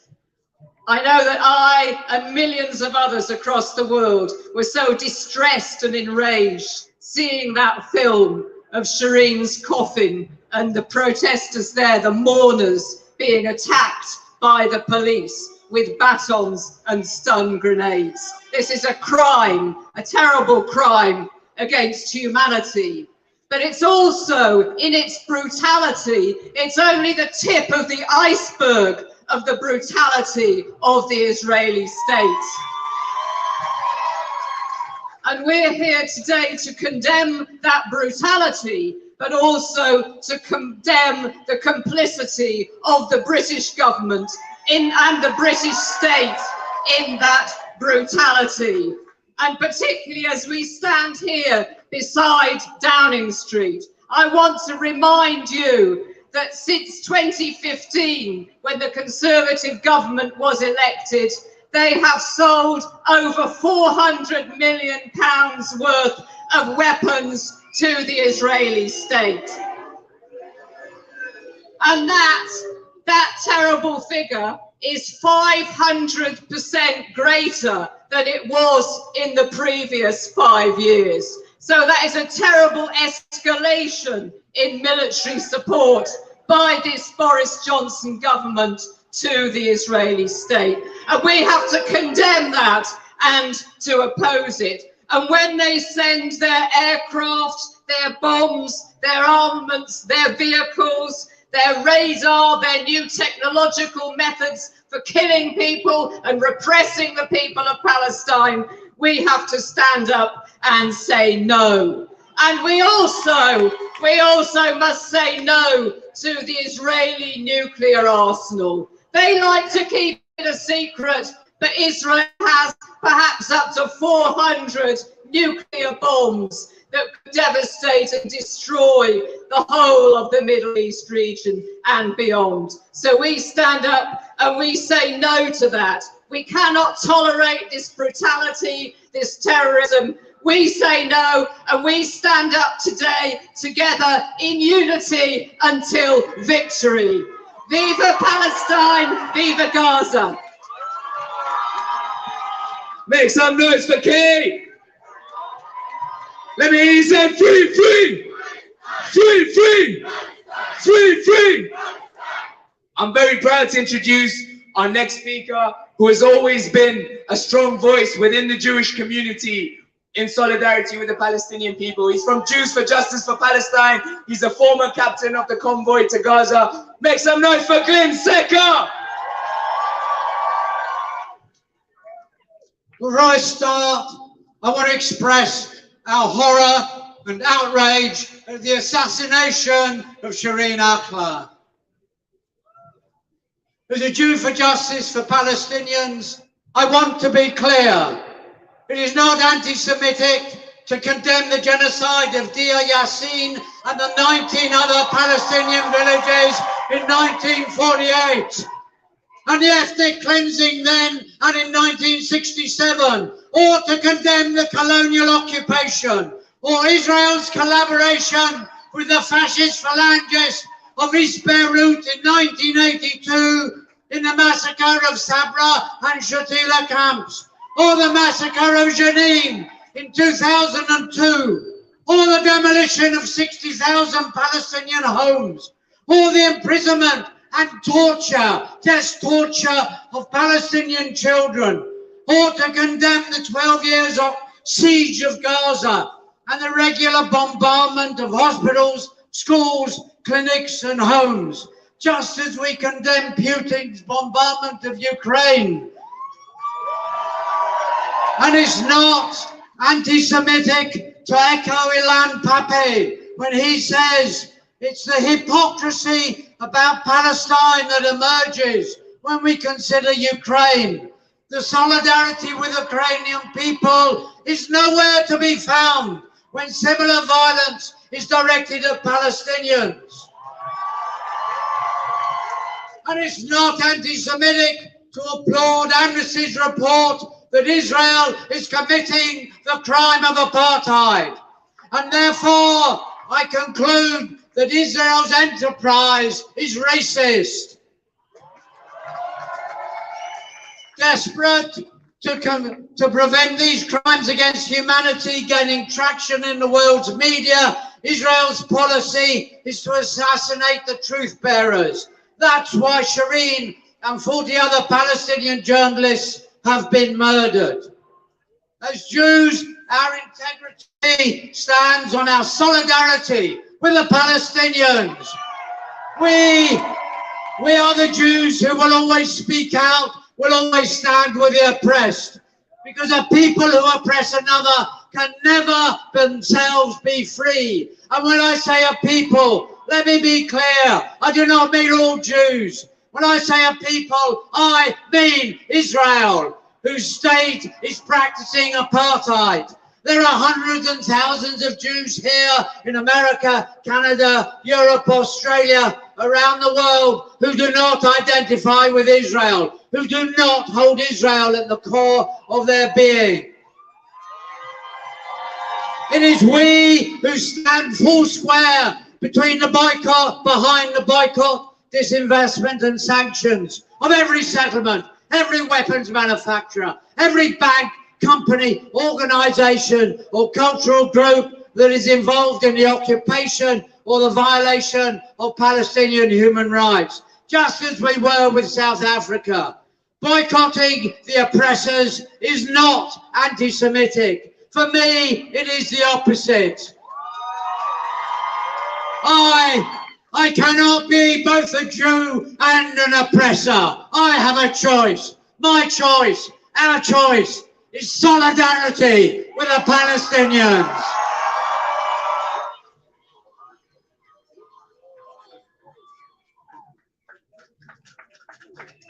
Thank you so much.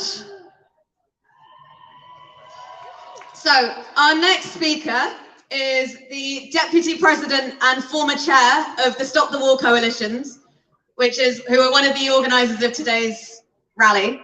So please make some noise and give them a very warm welcome. It's Andrew Murray.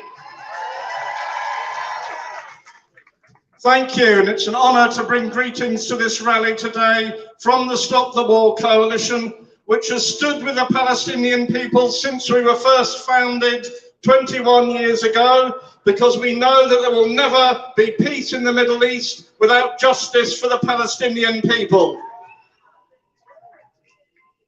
Now, when we mark 74 years since the Nakba, we are marking 74 years of dispossession and oppression. But we are marking something else too. We are saluting 74 years of resistance and struggle, which has written a glowing page in the history of the people's fight for emancipation across the world. The Palestinian people are fighting against a regime which almost every day reveals something of its nature. It did so with the killing of Shireen. If you shoot a journalist in the head and then attack her funeral cortege, you are telling the world that you're a colonial settler regime that can survive only by violence.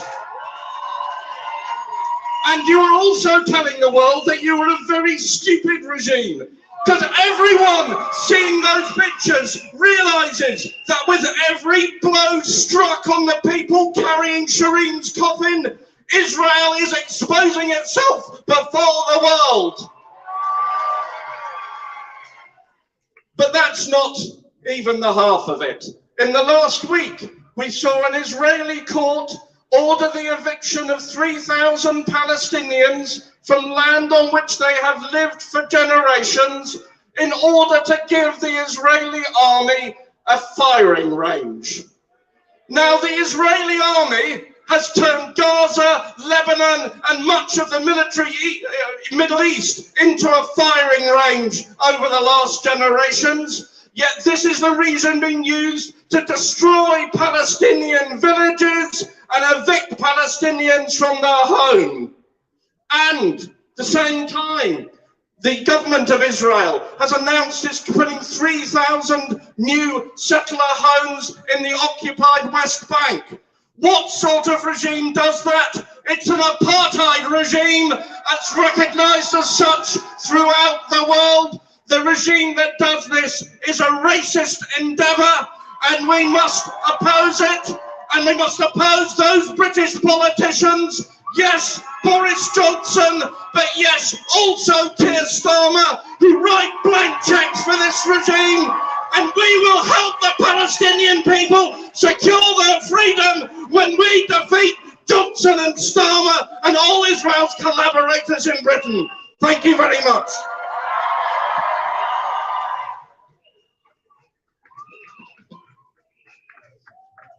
In our thousands, in our millions. In our thousands, in our millions. In our thousands, in our millions. 1, 2, 3, 4. Come on, guys. Like, this side has already started filling up. They're telling me there's definitely 10,000 people here. I can only hear about 1,000. So scream as loud as you can. Free, free, free, free. Brothers and sisters, I want you to make some noise for our next speakers. And I'm going to introduce Zahir al-Birawi, who's speaking on the behalf of the Palestinian Forum in Britain, who also happened to be one of the co-organizers of this protest. One more time, free, free! Make some noise for Zahir al-Birawi. Thank you. Assalamu alaikum wa rahmatullahi wa barakatuh. Peace be upon you, dear brothers, sisters, comrades, and friends.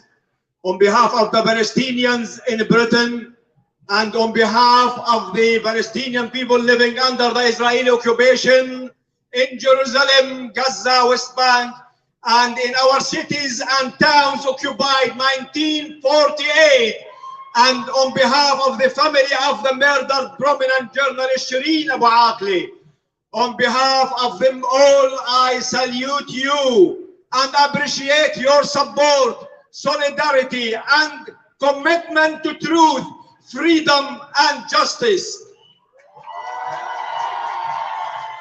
At first, let me offer my condolences on behalf of the Palestinian Forum and on behalf of all of you to the family of Shireen, and to tell all the people of Palestine who continue to remain steadfast in the face of the crimes committed by the apartheid state of Israel. Also, let us tell Shireen that her last report from the occupied territories and her funeral scene, as you all have seen, was the most influential and will continue to be the most visible and the most etched in our memory and the memory of the world. You Shireen, your blood was a great curse on the occupation. a great curse on the occupation, its racist and terrorist army, and on its supporters in the hypocrisy capitals in the West. Thank you, Shireen. Thank you, Shireen, for exposing them. Thank you, Shireen, for exposing the occupation and revealing its criminal and racist nature. Yes, dear friends and comrades, it was the most influential report simply because she wrote it with her precious blood that she gave for the homeland and its capital, Jerusalem, that she and we dreamed of its freedom for so long. Rest in peace, Shireen. Rest in peace, Shireen, as your blood will shorten the way to the liberated Jerusalem and to the liberated Palestine. So, dear friends, comrades, let's take this opportunity today to promise Shireen that we will not forget her and that we will carry and fulfill her message and her dream of liberating the land of Palestine and its eternal capital, Jerusalem. Let's assure Shireen and her family that we will do our best to push for justice and bring her killer to the criminal courts. Let's work to make sure Shireen's death and the deaths of thousands of our martyrs are not in vain.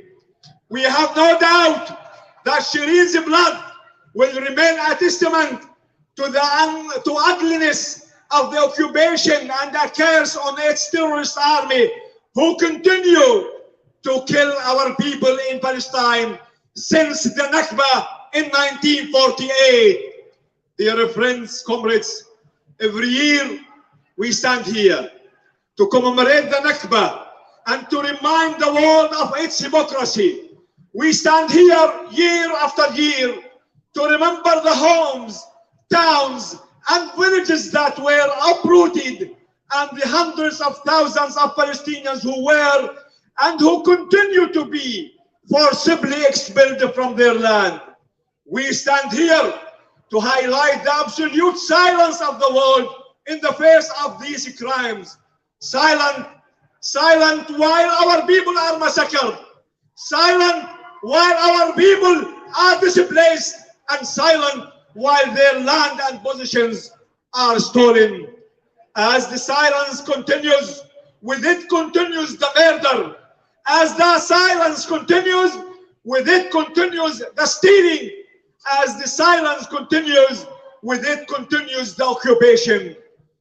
For far too long, the Palestinian Forum in Britain, all the communities here, also supporters, condemned and demanded and pleaded, but no avail. For sure, we are grateful to every one of you who is here today, joining us in solidarity with the Palestinian cause. But attending today, dear friends, comrades, attending today only is simply not enough. We must take the energy we can feel here today and make our plight one that can no longer be ignored. Let me make it clear to Boris Johnson and his government. Now is the time to stop ignoring the truth and to reflect the true sentiment of the British people represented by the crowds here today. Now is the time to help in bringing the criminal leaders of Israel and the killers of Shireen to justice.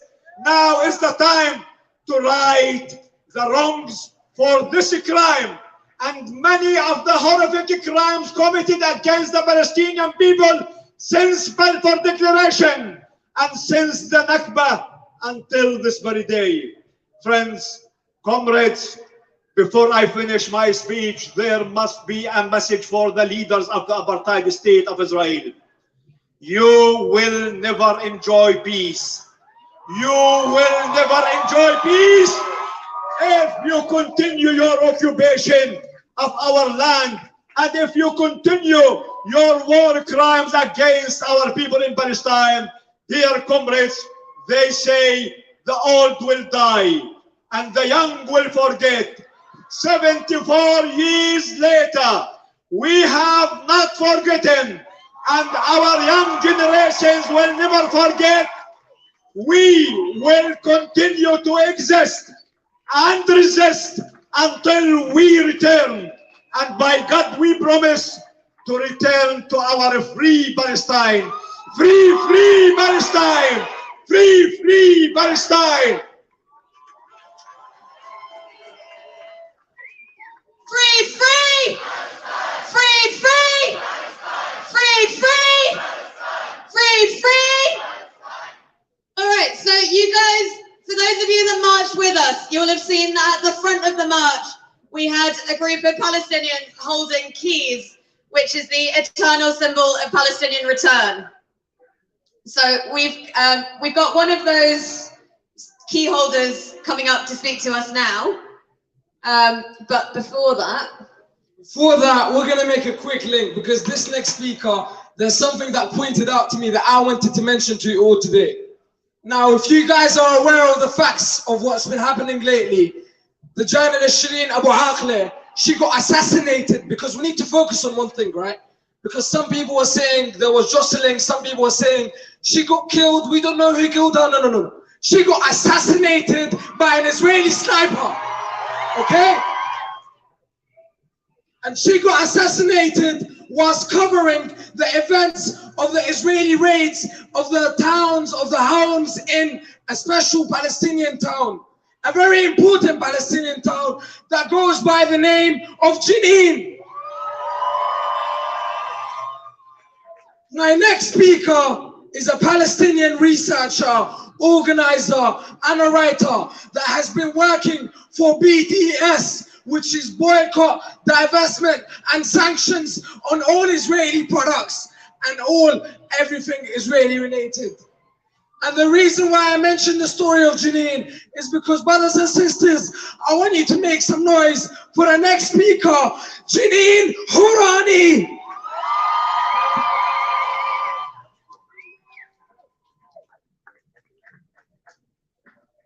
Free, free! Free, free! So as was mentioned, my name is Jenin, and I was named after the city of Jenin in the West Bank.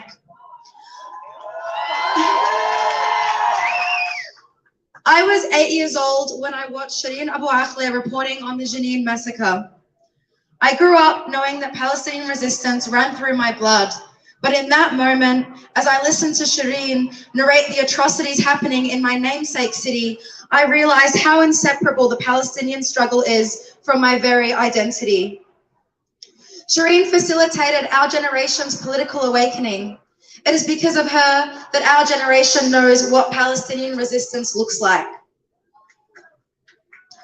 Shireen's death is part of Israel's broader colonial aim to eradicate Palestinians. They don't aim to kill us. That's not enough for them. They aim to completely erase us. They destroy our homes and villages. They erase our histories. They target journalists, writers, creatives, and anyone who dares to speak. And they murder us in cold blood. My grandfather is from a village called Hudson. Hudson was completely erased in 1948. In 2018, I visited Hudson for the first time. We had to find an old map of Palestine to try and figure out where the village used to be. We drove round and round in circles before we finally found it. And by the time we got there, it was almost dark, and I only had a few moments to soak in our surrounds. Those few moments were the most confronting moments of my life. It was hard to believe that a village used to be there, that there were homes and schools and lives that were lived there. It was as if we had never existed. Hudson is not unique. There were over 400 Palestinian villages that were erased in 1948. And there are villages that continue to be under threat of erasure right now. We all know what's happening in Sheikh Jarrah. In March this year, Al-Araqi village was demolished for the 199th time. And currently in Masafariyata, 1,500 Palestinians are being evicted from their homes. The Nakba is ongoing. And to Israel's horror, we're still here.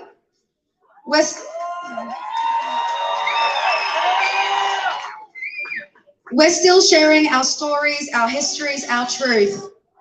People often refer to Palestinians as voiceless, but this could not be further from the truth.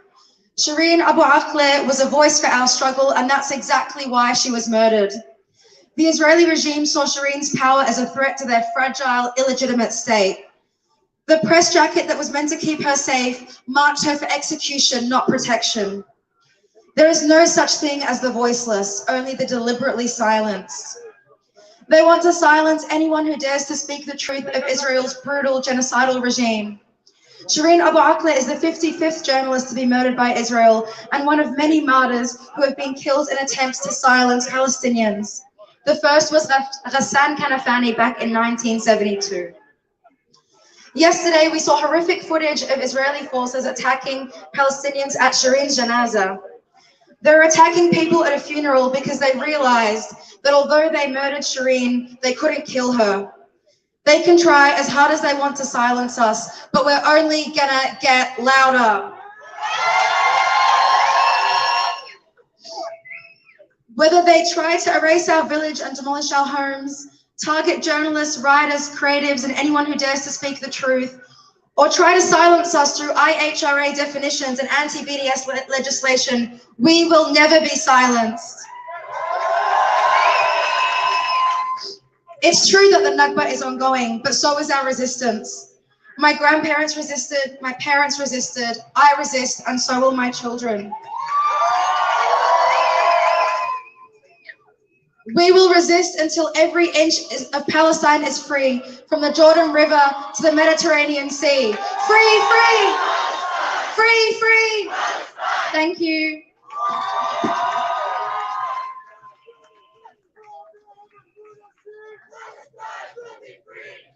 Free, free!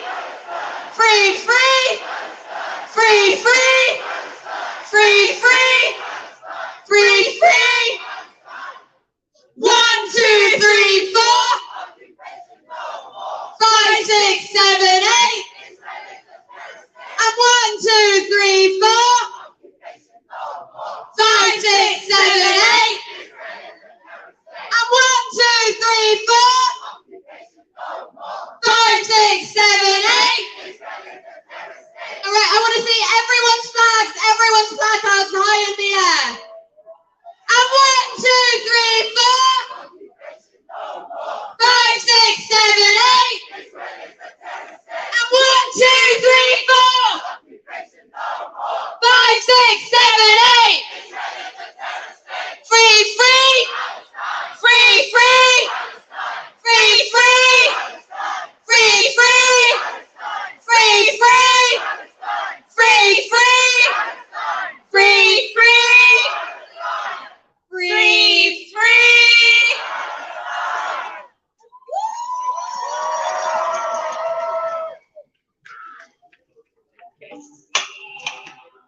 So our next speaker is an MP, and he's the MP for Mid Ulster. He is here representing the Sinn Féin party, a party that has never wavered in its solidarity with the cause of the Palestinian liberation. Here I'm introducing Francie Molloy.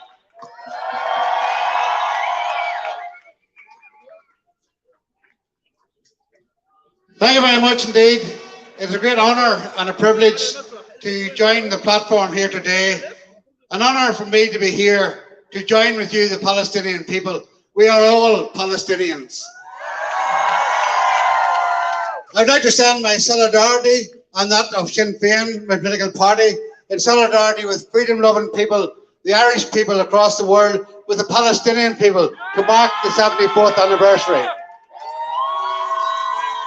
We in Ireland stand appalled and outraged in the day-to-day abuse that we see in the news footage coming out from Palestine, the occupied territories. It is important that those are recorded, and so the murder this week is to be more condemned within that. Too often we can appear familiar to those involved through the conflict in the north, because we know exactly the similar situations that we've seen, where not only are people murdered, but when their funeral procession is attacked, where flags are taken from their coffins, where mourners are attacked and dragged about, even in death, there is no peace. But our oppressors are mistaken. They think that such aggression works, that it drives people away. They cannot see, or they're unwilling to see, that when they bury us, they bury those who bury the truth, they actually are burying the seeds for freedom. The seeds for future freedom, for democracy and for justice. And while the Palestinian holds the graves of such Palestinian patriots, their country, Palestine, will never be free. They will never be at peace until the island is free. But my friends, we need to speak the truth and to speak it unequivocally. Israel is an apartheid state. Amnesty International have said so. The UN rapporteur has said so. Anyone unwilling to actually look at the reality and the truth, they have been dishonest. They know that there's an apartheid state. Today, we may celebrate those who stood against the apartheid state of South Africa. But it's important to remember and never forget that it was many who did not oppose the apartheid state in South Africa either. I should know. Many the time I spent protesting outside South African House with the ambassador in Trafalgar Square. I was there along with many others, actively opposing the apartheid in South Africa. And we oppose apartheid with Israel in the Palestinian people. So we were right then, and we are right now. We are all the same, and we are gathered together here in comradeship, in Palestinian unity. And also, it is wrong for the Palestinian people to be intimidated and murdered and they're targeted in every way possible by Israeli forces. But we remember, in South Africa, we defeated that apartheid. In South Africa, they actually stood up for the people and the people got their voice. The same will apply for Palestine. I wish to send my and my party's condolences to the family and friends and the colleagues of Shireen. At the end of the day, the family is the people who suffer first and longest. But it's the people of Palestine who will remember. There's no doubt that there was an execution. They silenced her because she spoke the truth, and it's important that we speak the truth because our oppressors don't like the truth. But it is important that we stand up and be counted along with the people who are looking for to stand out the truth in Palestine today. So we cannot be swept under the carpet. I thank you all for coming here today, and I join with you in standing solidarity to the people of Palestine. We are all Palestinians. Go on, get to there.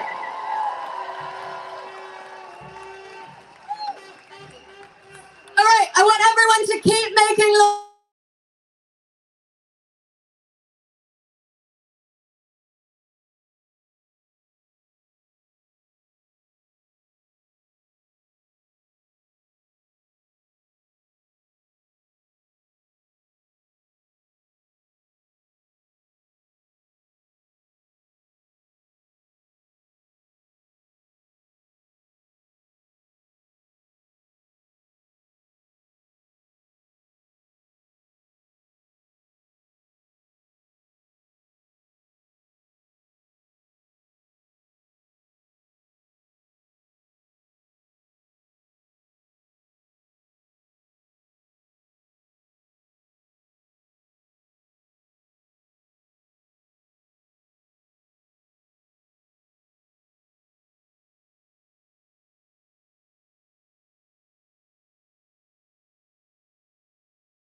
want it? What do you want? And when do we want it? What do we want? And when do we want it? What do we want? When do we want it? What do we want? When do we want it? What do we want? When do we want it? Now, I've just had intel that says there are at least 15,000 of you here today. I can't hear 15,000 people, so I want to be able to hear every single one of you for this next chant. So we're going to go 1, 2, 3, 4. Occupation no more. 5, 6, 7, 8. Israel is a terrorist state. And 1, 2, 3, 4. 5, 6, 7, 8. 1, 2, 3, 4. 5, 6, 7, 8. And 1, 2, 3, 4. 5, 6, 7, 8. 1, 2, 3, 4. 5, 6, 7, 8. 1, 2, 3, 4. 5, 6, 7, 8. Free, free. Free, free. Free, free. Free, free. Free, free. Free, free. Free, free. Free, free. Free, free.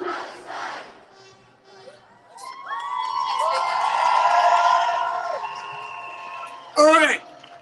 Whilst we wait for our next speaker, we're going to play a quick game.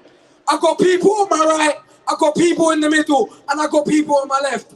And we're going to see who can be loudest for Palestine. So we're going to start with the right side. And I'm going to say, free, free. Come on, guys, we can do better. Free, free. Free, free. All right. Now the middle. It's your turn. Free, free. Free, free. Louder. Free, free. Free, free. All right. Team left. There's a lot of competition. Free, free. Free, free. Free, free. All right, all together now. Free, free. Free, free. Free, free. Free, free.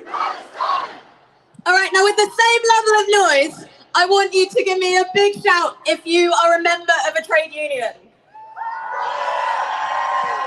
Oh, that is definitely not 15,000 of you. If you're not a member, I want you to go home and join your trade union when you leave here. Now, this is really important for lots of reasons, but one very, very good one is that the trade union movement stands in strong solidarity with the people of Palestine. And our next speaker is here today speaking on behalf of Unison, a key ally and key partner with the Palestine Solidarity Campaign in the campaign for local pension schemes to divest from companies complicit in Israel's violation of international law. So huge, huge allies in our BDS campaign. She's the chair of the union's international committee, and it gives me great pleasure to introduce Liz Wheatley. Thank you.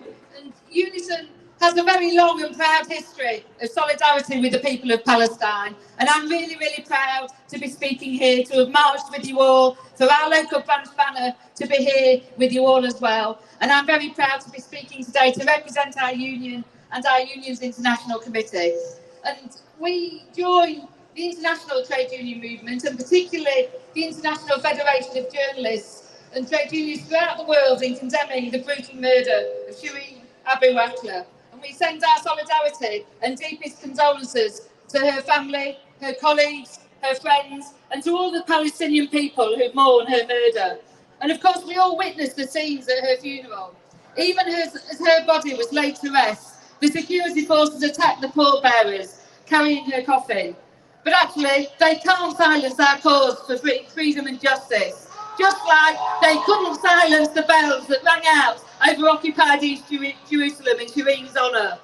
So today, we also send our solidarity to the families who were refugees in the devastating events of the Nakba, and who now, 74 years later, are at risk of losing their homes, their livelihoods and their communities once again. We send our solidarity to the people of Sheikh Jarrah, a community which for over half a century has bravely and steadfastly resisted the occupation. Determined not to be made refugees for a second time, we stand in solidarity with you. And to the people of Masafa in the South Hebron Hills, who are now at risk of losing the homes where they have lived and the land which they have farmed since before it was occupied, we stand in solidarity with you. These 2,000 Palestinians have spent over 20 years fighting against an unjust legal system which rides roughshod over international law and a government which has not only stolen their land but declared it a military firing zone, along with a huge 18% of the occupied West Bank. Last year alone, over 1,200 children and adults saw their family homes crushed by military bulldozers, or worse, were forced to demolish their own homes to avoid further punishment. And each one of these demolitions is a violation of international law. And it's actually about time that our government over there opposed it. Our job is to make our government hear us and to oppose those demolitions.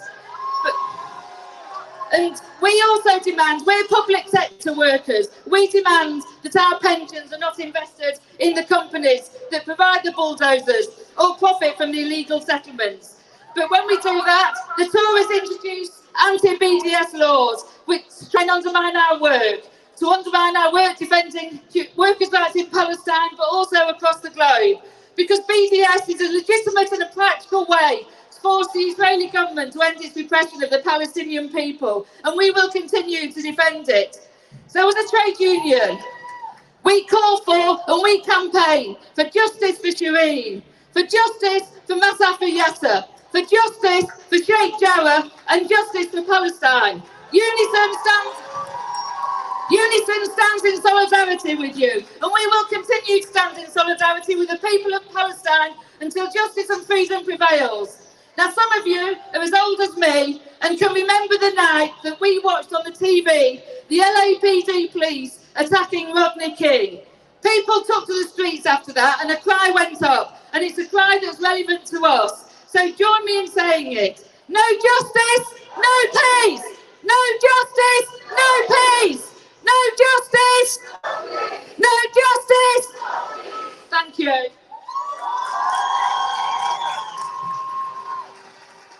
Thank you very much, Liz Wheatley. So, next up, we have a speaker called Dr. Maha Azam. She is a lifetime advocate of democracy and respect for human rights in the Middle East. She's the head of the Egyptian Revolutionary Council and chair of Egyptians for Democracy. So please welcome Dr. Maha Azam. Thank you very much. What a crowd. What a show of solidarity on such an important day.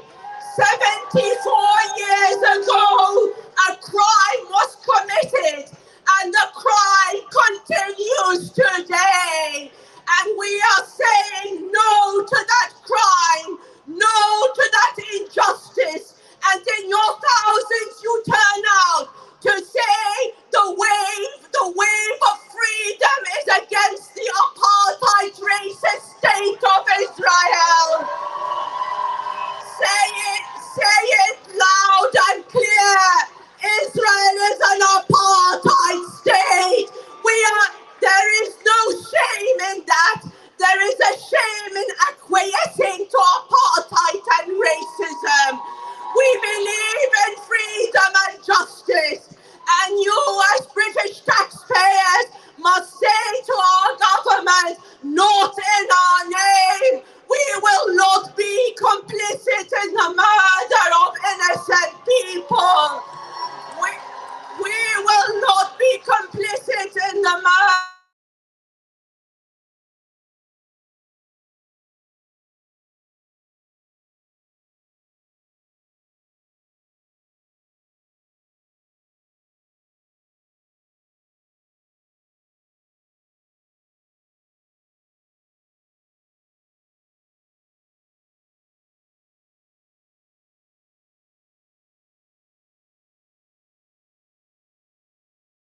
peoples in the history of liberation, decades are nothing. We will succeed. You will be victorious, and the Palestinian people will be victorious, because despite the conspiracy and the sellout of Arab leaders, despite the conspiracies of Western governments, you have stood firm and you have said Palestine for the Palestinians. One important message today is that you have the right to call for boycott. Announcing a bill against boycott is against civil rights. It is against your right as free citizens. Companies and institutions that do business with Israel commit a crime. Britain has been part and parcel of the crime against Palestinians since 1948. It needs to right that wrong. And you, as citizens of Britain, need to step up and to say, no, this struggle belongs to us. We will shape and read and put right what governments in the past have done wrong. We stand with the Palestinians, not only in solidarity through marches, but through appeals to our MPs, to making sure that an apartheid and racist state does not continue, and that we work for a free Palestine in which all its citizens are equal. Thank you very much.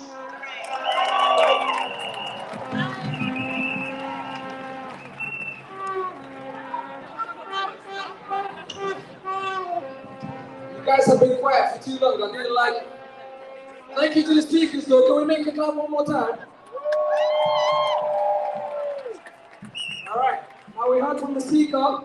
It's your turn now. As loud as you can. Free, free. Free, free. Free, free. Free, free. Free, free. What's going on, man? Have people gone home? Why is it going so quiet now? Free, free. Free, free. Free, free. 1, 2, 3, 4. 5, 6, 7, 8. 1, 2, 3, 4. 5, 6, 7, 8. Free, free. Free, free. Brothers and sisters, I want you to make some noise for our next speaker. And I'm introducing Hudson, who is the representative of PSC. Make some noise.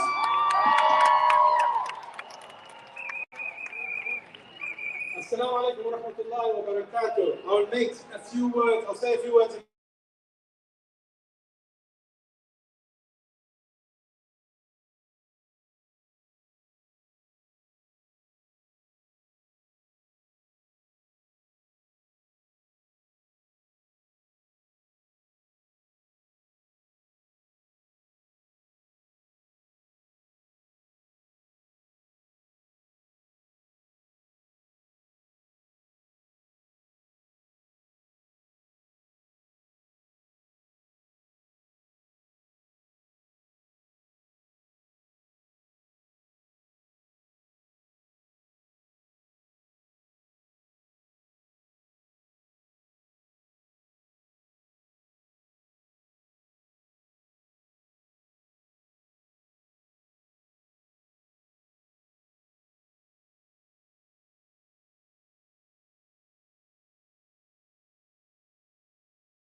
Palestinians in the UK. This tells you the kind of state that Israel is: an acknowledged apartheid state, a settler colonialist state, a racist state, and an occupying state. My message to the UK government is, how dare you have normal relations with Israel? How dare you? Boris Johnson thinks that Israel shouldn't be sent to the International Criminal Court. Why not, Bojo? Why not? It has committed war crimes, and the place for war criminals is at The Hague. And I look forward to seeing Netanyahu, Gantz, and all the other leaders of Israel standing in front of the International Court of Law. That is important because they keep telling the Palestinians that you have to think about how you resist. Preferably you do not resist. If you do, then we will call you out and we will say that Israel has the right to kill you because it is self-defense, as we saw in Gaza last year. Well, we say to the shameful current British government, which has imposed over 6,000 sanctions on Russia, and we, the Palestinians, stand with the Ukrainian people, they haven't imposed a single sanction on Israel after 74 years of creating it. Israel is an apartheid state, and it should be held accountable for its crimes. And I send a message to the Labour leader too, because Keir Starmer, when he was asked whether Israel is an apartheid state, he said that he doesn't accept that. Really, Mr. Starmer, you know what? You are a lawyer. Lawyers look at evidence. What evidence have you got that Israel isn't an apartheid state? The answer is he has none. And I will finish by saying this. Liz Truss, who is yearning to become the next leader of the Conservative Party, has her photos taken with the world leaders and so on, and tells us how much she supports sanctions on the Ukraine. It is about time, Ms. Truss. First of all, you tweeted to say how horrible the killing of Shireen Abu Akleh was, how horrible the attack on her cortege was, and begin to impose sanctions on Israel. If not now, then when? BDS until we secure the freedom of Palestine. Thank you so much for coming out today. Thank you.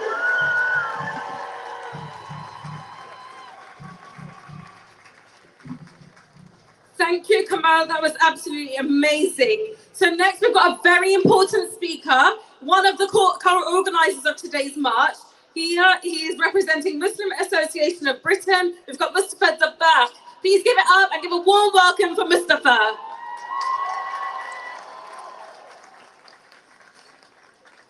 Brothers, sisters, Assalamu alaikum. Peace be upon you all. Today, people and nations around the world are commemorating the Nakba. But for us in Britain, it is different. It is different because in this country, in this city, over 100 years ago, Palestine was given away without a single Palestinian in the room. The horrors of the Nakba were only possible because of the British engineered Balfour Declaration. The Nakba is the horrible soundtrack that has been playing on repeat every single year for 74 years.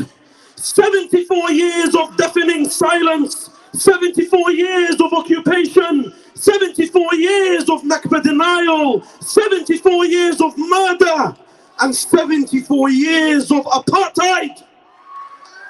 To the MPs who stand to defend Israel and who criminalize us for exercising our right to boycott, divest from, and impose sanctions on Israeli apartheid, I say to you, being a friend of Israel is being a friend of apartheid.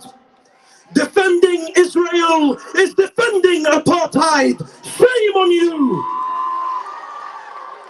To the silent leaders of every party, every government around the world, shame on you! You relied on democracy to get in. We will rely on democracy to get you out. We were here a year ago, and we'll be here always to remind this government and every government that they are complicit and that the moral arc of the universe is long, but it bends towards justice. Let me put it simply. If it is wrong for Russia to invade Ukraine, to occupy Ukraine, and to annex Ukraine, then it is wrong to invade Palestine. It is wrong to occupy Palestine, and it is wrong to impose apartheid and annex Palestine.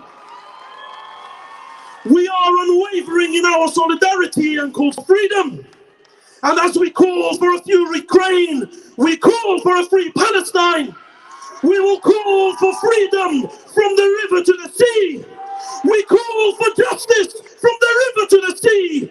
We call for equality from the river to the sea. And we call that Muslims, Christians, Jews, and others live in peace in Palestine from the river to the sea. Let me end by paying tribute to the courageous life of Shireen Abu Akleh, who gave her life in the face of an oppressive apartheid regime. And even in death, she wasn't allowed to rest, as the Israeli occupation forces stormed her funeral, assaulted her friends and family carrying her casket. Just as the apartheid forces of South Africa attacked those mourning Ashley Creel in 1987. History repeats itself. But just as apartheid fell in South Africa, it will fall in Palestine. One day, Palestine will be free.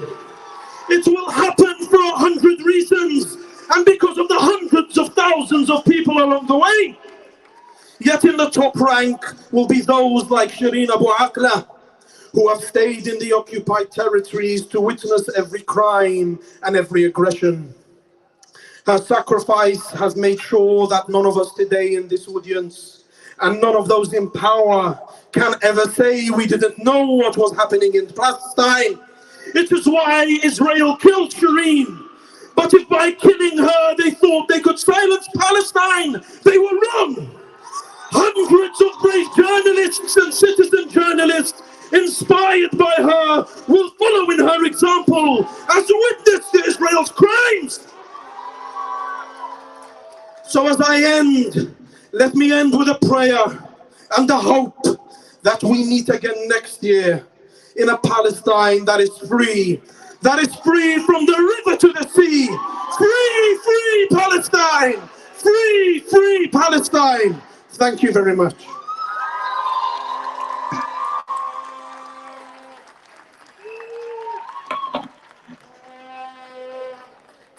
Brothers and sisters, I just wanted to remind you again today that we're all here together for the same cause. We're all here together for the same reason. We're all here together because we want one thing and one thing only, and that's a free Palestine. More importantly, more specifically today, we're here because Shireen Abu Akleh was assassinated by an Israeli sniper. Then the next day, during her funeral, the pallbearers were attacked with police batons. I don't know about you, but I've never seen a country in the world that allows this to happen, let alone other countries and other governments like ours that say countries like Israel are our allies. So we want to make Boris Johnson hear one loud message, and I think you all know what it is. So shout it with me. Shame on you! Shame on you! Shame on you! Shame on you! Shame on you! Louder! Louder! Louder! Louder! Free, free! Free, free! Free, free! Free, free! And now, for our next speaker, representing the Palestinian Return Center, who campaign endlessly on making sure that us as Palestinians, people like me, get our rightful return. Brothers and sisters, make some noise for Farah Qutaina.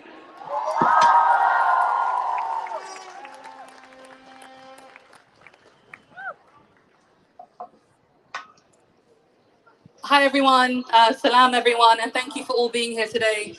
My name is Farah, I'm Palestinian, originally from Jerusalem, and today, thank you. And today, 1/3 of my family live under Israeli apartheid, the other third live under illegal Israeli military occupation, and the last third are Palestinian refugees forced to live in exile and denied their legal and ancestral right of return. I'm here today to speak on behalf of the Palestinian Return Centre, a London-based organisation founded to demand the immediate implementation of the right of return for over 7.4 million Palestinian refugees. As tomorrow marks 74 years of the Nakba, this September also marks 40 years since the massacre of Sabra and Shatila. 40 years since Israeli and Falangist forces stormed Palestinian refugee camps in South Lebanon and mutilated and murdered over 3,500 Palestinian refugees in less than 3 days. They massacred over 3,500 Palestinian men, women, and children in less than 72 hours. And to this day, not one single person has been held accountable or faced justice. Not only have Palestinian refugees been denied their right to return for 74 years, they have been treated as second-class citizens in their host countries. They have been forced to live in dire poverty in refugee camps not fit for human habitation. They have been starved, they face racist violence, and they've been massacred. All because, and make no mistake, because Israel denies them their legal and ancestral right of return and violates international law by doing so. The right of return needs to be and must be at the forefront of our solidarity with Palestine. 74 years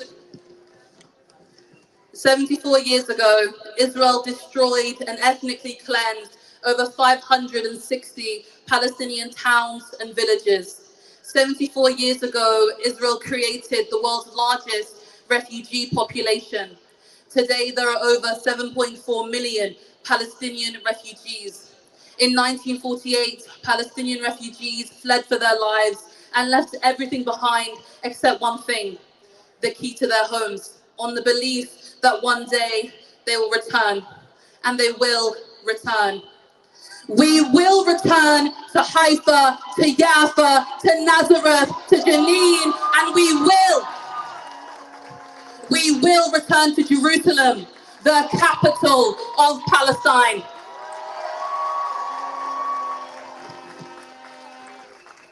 And lastly, just speaking now in a personal capacity, the Palestinian struggle is a struggle against settler colonialism, against racism, against sexism, against homophobia, against capitalism, and against classism. We will not see a free and decolonized Palestine whilst Tories are in power. We will not see a free Palestine whilst Keir Starmer is leader of the Labour Party.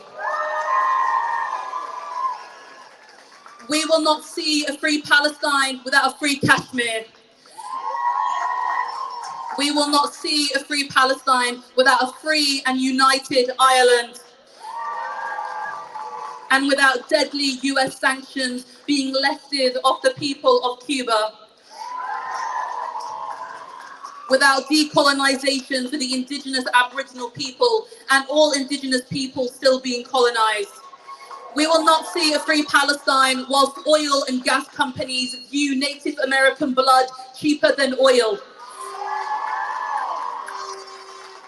And we will not see a free Palestine whilst we do not act in the midst of a climate catastrophe. Our oppressors are united, so why aren't we? We need to stand up for all oppressed, or we might as well be standing with our oppressors. We need to organize, we need to unionize, we need to boycott, and we need to participate in direct action. We need to give everything we can to all those oppressed. And lastly, finally, speaking of direct action, so after today's march, actually right now in a few minutes, there is another protest starting outside G4S headquarters on Gillingham Street. It's only a 10-minute walk from here. The nearest station is Victoria. It is important today to attend marches like this, and it is also of vital importance to hold those directly complicit in Israeli oppression of Palestinians accountable.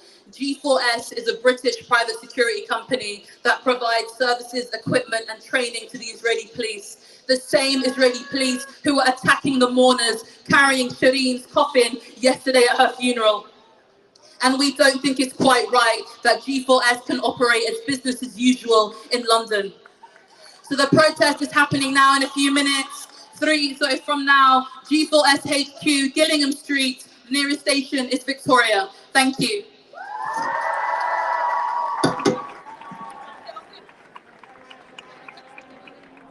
I want to say thank you to Farah for that amazing speech. So next up, representing Friends of Alexa, who is one of the co-organisers of today's march, is Sada Badat. So I'd like to give a warm welcome to Sada.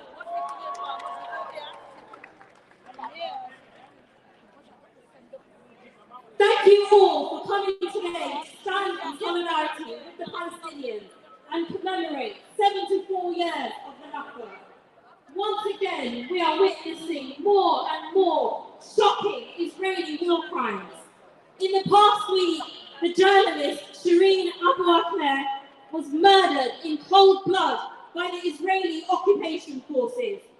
Just yesterday, we saw mourners being senselessly attacked at her funeral. Since the year 2000, 55 journalists have been killed, not due to being deliberately targeted.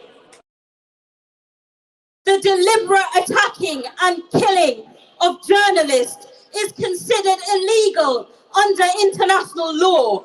However, we are yet to see Israel being held accountable for these crimes.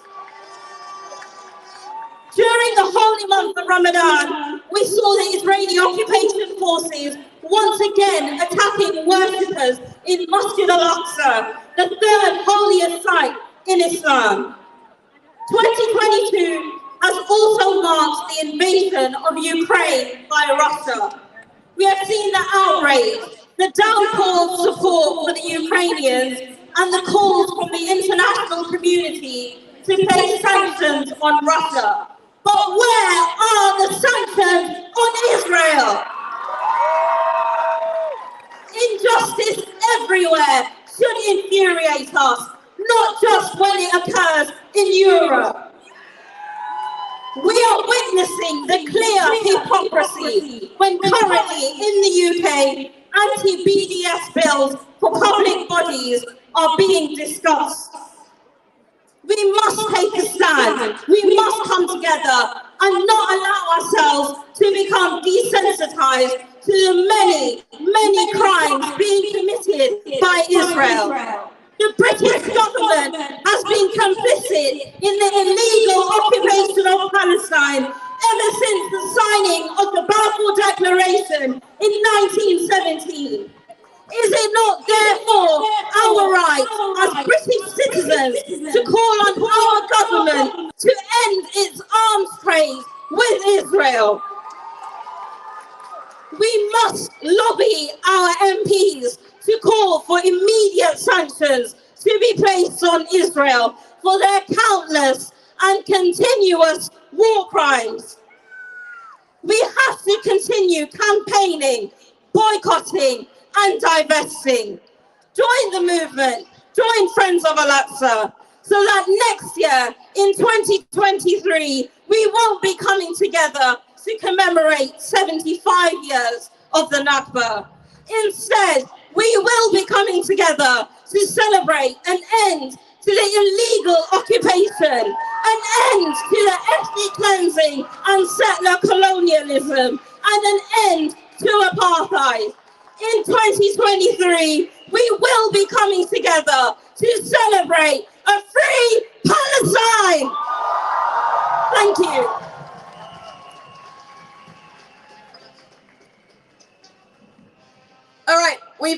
a couple more speakers, and then there is something very, very special planned at the end when all of the Palestinian key holders from the front of the march are going to come on and talk a little bit about their own stories. So please hang on for a little bit longer. But our next speaker is Hugh Lanning from Labour in Palestine. He's a long-standing champion of the rights of the Palestinian people in the UK, and he's chair of Labour in Palestine, which raises the cause of Palestinian liberation within the Labour Party and within the wider Labour movement. So please welcome Hugh. Thank you very much, and thank you all for coming and staying this long. One of the things that I know Israel always is surprised about is that the support for Palestine keeps on staying and growing, and it's going to keep on growing until there is a free Palestine. As mentioned, I stand here as a long-standing member of the Labour Party. I've been a member of the Labour Party for 40 years. And I'm a disappointed member of the Labour Party because the last three conferences of the Labour Party have voted to support Palestine. They voted for sanctions. They voted to end apartheid. And that is not being represented by the leadership of the Labour Party. The overwhelming majority of Labour Party members support Palestine. And we need to say clearly from this demonstration and from within the party that silence is not an option. The Labour Party must oppose the anti-BDS bill. The Labour Party, as John McDonnell said earlier on, cannot turn a blind eye to the apartheid that exists. If Amnesty International, B'Tselem, Human Rights Watch says Israel is an apartheid state, if it walks and talks and acts like an apartheid state, then Israel is an apartheid state, and we need to treat it in that way.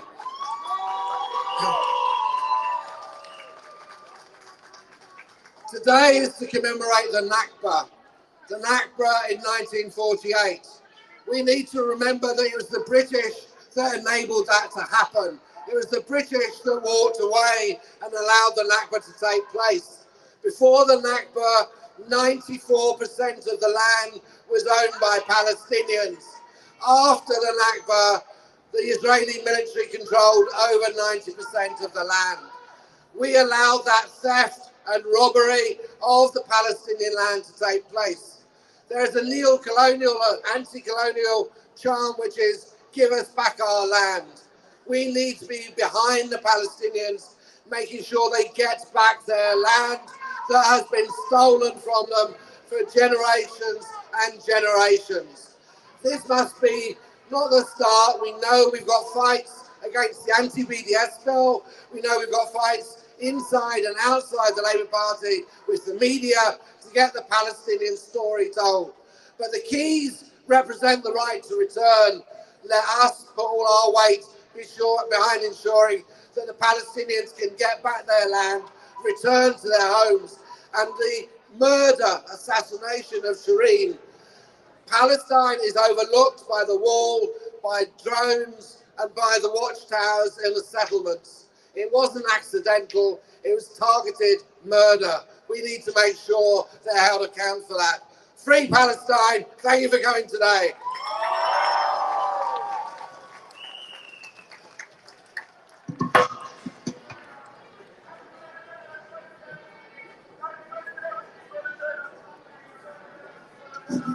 Thank you very much to Hugh. So next up, we've got a very special speaker.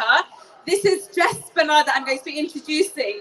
She's the chair of Young Labour, who played a lead role in ensuring the passing of a motion at the last Labour conference, which declared Israel to be practicing the crime of apartheid and calling for action through sanctions.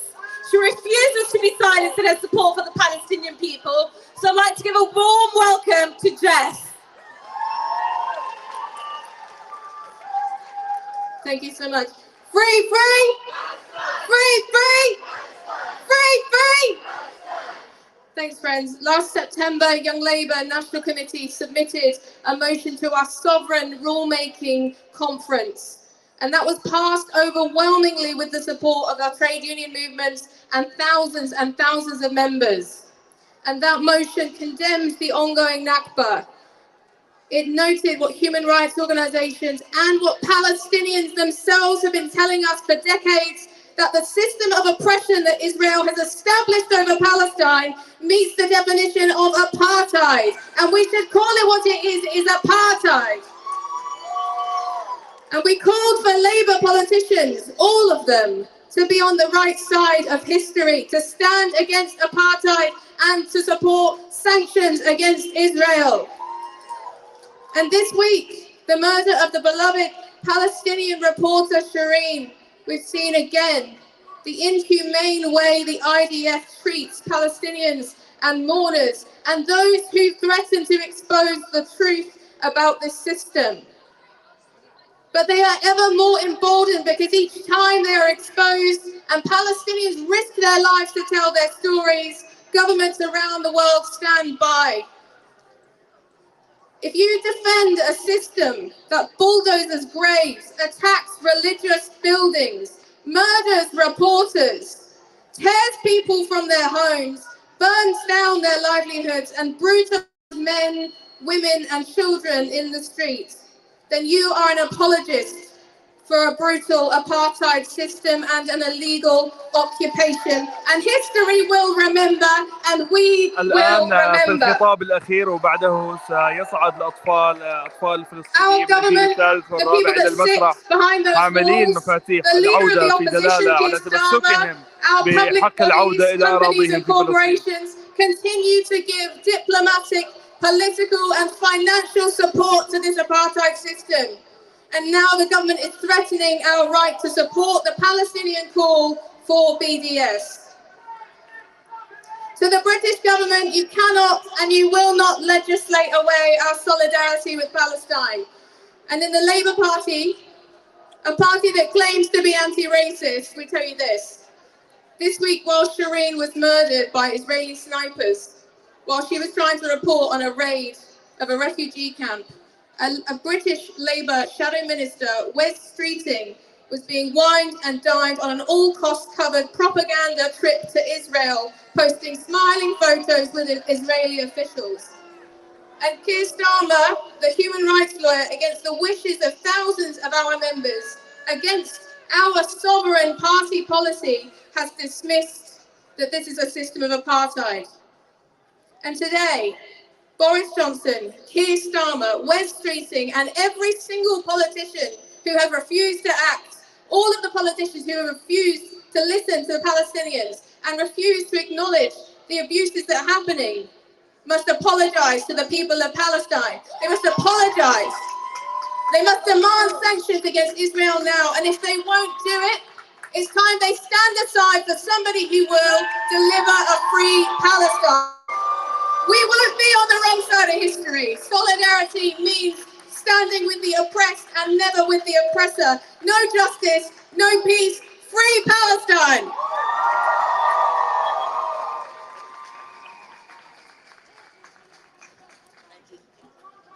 Make some noise for Jess. All right, I want to introduce you to the third of our key holders today, who is coming on stage to speak. She's going to be joined by all of the other key holders who are going to assemble themselves on the stage behind me, including a very, very special woman called Yusuf, who is 74 years old. So as old as the ongoing Nakba. So we're just going to wait a sec once they come onto stage, but please make some noise, show them your respect.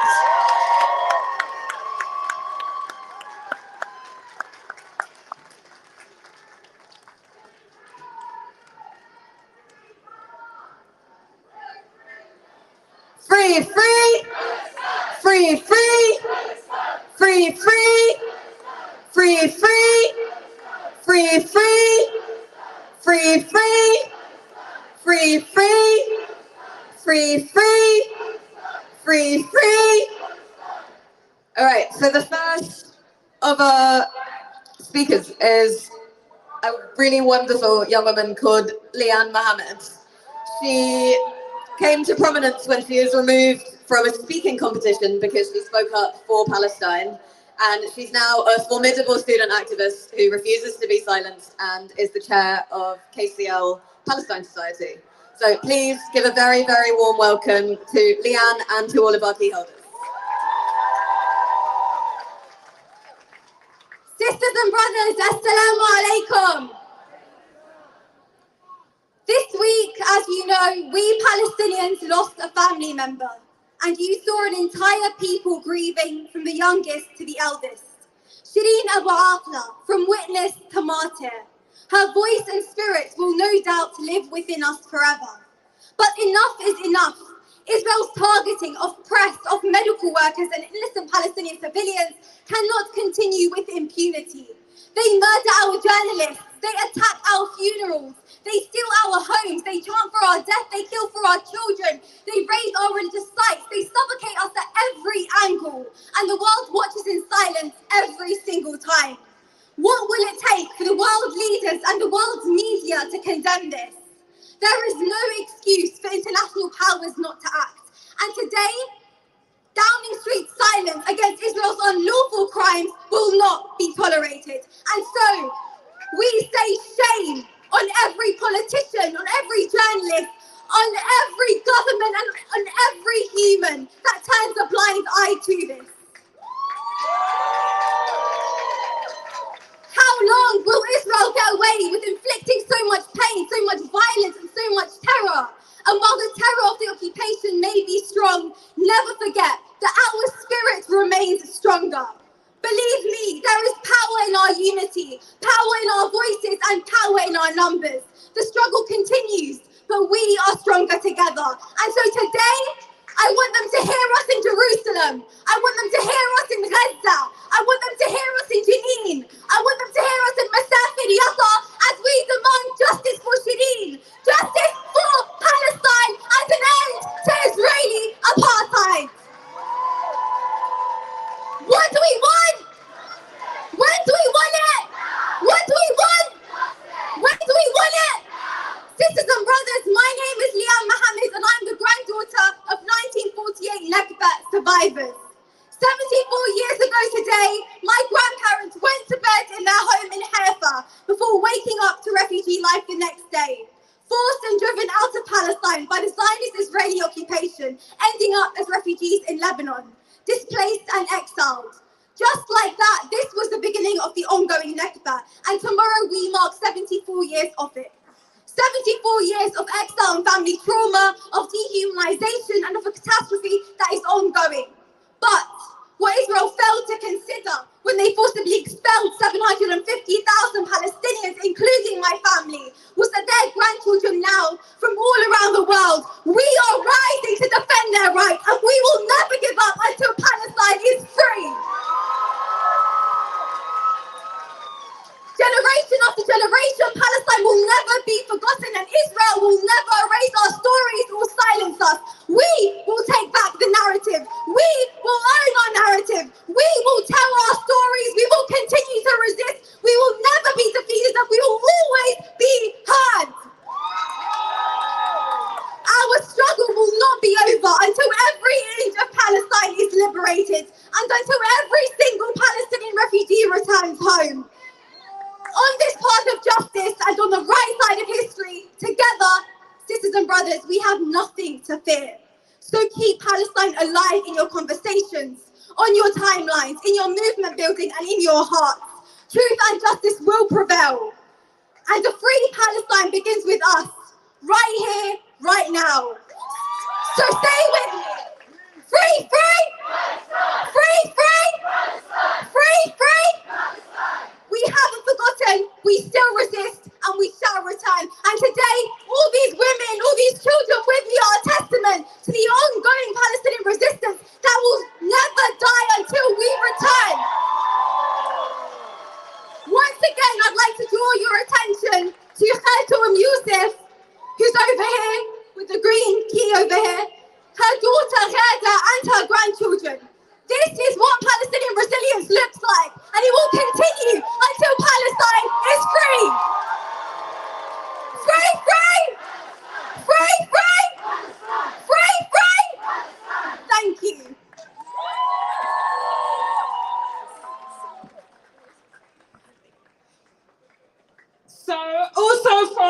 these amazing group of women.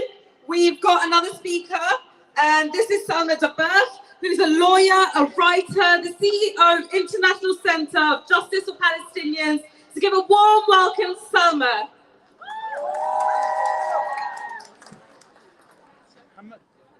Hello everyone, thank you for coming. My name is Salma Dabakh. I am the daughter of a Palestinian refugee from Jaffa. My father left on a stretcher when he was a boy of 10. He's never returned. Today I've been asked to read a poem by a Palestinian performance poet, writer and organizer called Rima Kanazi. He's the editor of several anthologies of Palestinian poetry. And this is a poem about his grandmother and her departure from Palestine. It's called Nakba. She was scared, 7 months pregnant, guns pointed at temples, tears dropping, stomach cusp, back bent, dirt pathways leading to dispossession, rocking boats, waves crashing, people rushing, falling over each other, packing into small spaces like memories. Her home, mandated, occupied, cleansed, conquered, terrorizers. Sat on hills, sniping children, neighbors fled. On April 10th, word came of massacre. Didn't fight, didn't leave, shells and bombs, burning in air like anthems. Prayed for the dead with priests and imams, praying for the living, looking over shoulders for the Irgun and Haganah. A warrior raised life, planted trees, painted fruit, cared for the road as if it was her garden. Orphaned twice after birth from Palestine, whispered Yafa till final breath. Never knew essence until she found emptiness. 48 ways to flee, and she found Beirut, bullet holes in buildings, reminder of home, but not home. Years later, daughters sat on hills in the south, dreaming of breaking water never touched. Thinking of their mother, that warrior, how battles still raged here and abroad. Orchards flourished, propagandists called, then barren, land expropriated for Europeans thirsting for territory.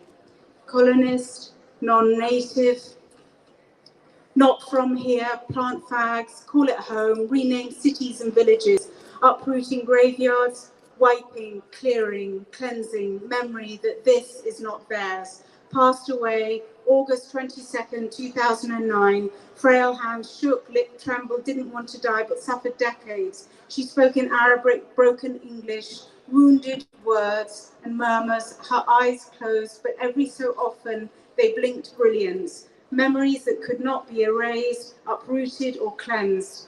She had not forgotten. We have not forgotten. We will not forget. Veins like roots of olive trees. We will return. That is not a threat, not a wish, a hope or a dream, but a promise. Thank you, and thank you all for coming. Free, free! Free, free! Free, free! Free, free! Free, free! Free, free! Free, free! Free, free! All right, wasn't that absolutely amazing? Thank you so much to all of our wonderful, wonderful key holders, especially these two right here. We've got one last speaker, and then we're going to wrap it up. As you know, as usual, we save the best till last. Up next is Ben Jamal. He's director of the Palestine Solidarity Campaign, who are one of the main organisers of today's demo. So please give him a very, very warm welcome. Thank you, Now. I want to thank you all for coming.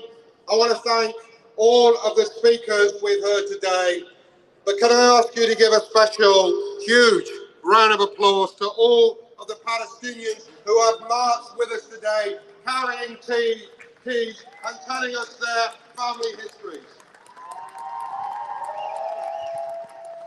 There is no Palestinian who does not have a story of what happened to their family in 1948. My Nakba history is the story of my grandparents, forced to flee from their home in West Jerusalem in April 1948, sometime after the massacre at Deir Yassin, which happened just a few short miles from where they lived. They died in exile in Lebanon, never able to return to their home, which still stands in West Jerusalem today, occupied by a Jewish family. But we have marched today to commemorate the Nakba, not as a historic moment of collective trauma, but as an unbroken catastrophe, an ongoing process of settler colonization that continues to displace Palestinians across historic Palestine and prevent the return of those driven into exile. And this week, we have all seen the latest threads woven into the tapestry of this ongoing Nakba. On May the 4th, just 10 days ago, Israel's highest court ruled it legal, no matter what international law says, ruled it legal for Israel to begin the expulsion of more than 1,000 Palestinians from the villages of Masafa Yatta to make way for an Israeli firing zone. 1 week later, on Wednesday of this week, bulldozers moved into the villages, demolished buildings, forcibly uprooted 45 families, many of them children. The same day, in Silwan, in East Jerusalem, Israeli forces bulldozed the home of the Al-Rajbi family, and on the same day, as Palestinians in Masafa Yatta and Silwan gathered around the rubble of their homes, Israeli troops invaded Jenin and shot dead, assassinated Shireen Abu Akleh, the latest in a long line of journalists, medics, and human rights defenders gunned down by Israel as part of the brutal enforcement of its system of apartheid. But we commemorate the Nakba, not just as a story of ongoing suffering and injustice, but of a story of endurance and ongoing resistance. Israel's strategy of colonization has always rested on the belief that the Palestinian people must inevitably submit in the face of its unyielding violence. David Ben-Gurion, Israel's first prime minister, once put it simply. He said, "The old will die and the young will forget."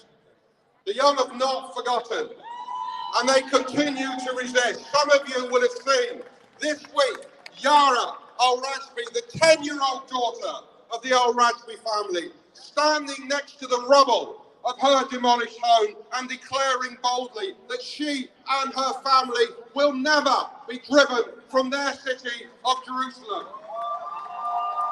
Today you have heard from the latest generation of Palestinians, including 14-year-old Jana, who spoke earlier, who have not forgotten and today have marched carrying keys, the symbol of the enduring Palestinian promise of return. Let me revisit the words of the poem you have just heard. We have not forgotten. We will not forget. Veins like roofs of olive trees, we will return. That is not a threat, nor a wish, a hope, or a dream, but a promise. The Palestinian people will never give up their struggle for liberation until the day of freedom arrives. Until that moment, we know that this ongoing Nakba cannot be sustained without the complicity of governments, public bodies, and corporations. Our government, Boris Johnson's government, sat just 20 yards away over there. Instead of helping Israel to attack by imposing sanctions and ending the sound of arms, instead chooses to introduce a law to prevent public bodies from divesting from complicit companies. We will oppose this بهذا نكون قد وصلنا لنهاية تغطيتنا معكم في منصة العرب في بريطانيا. منصة العرب في بريطانيا هي منصة إخبارية اجتماعية تحرص على تغطية ونقل كل ما يهم المجتمع العربي في بريطانيا، وتحرص أن تكون معكم بآخر الأخبار في مختلف المدن من مختلف المدن في بريطانيا. شكرا لمتابعتكم وترحبونا. شكرا جزيلا.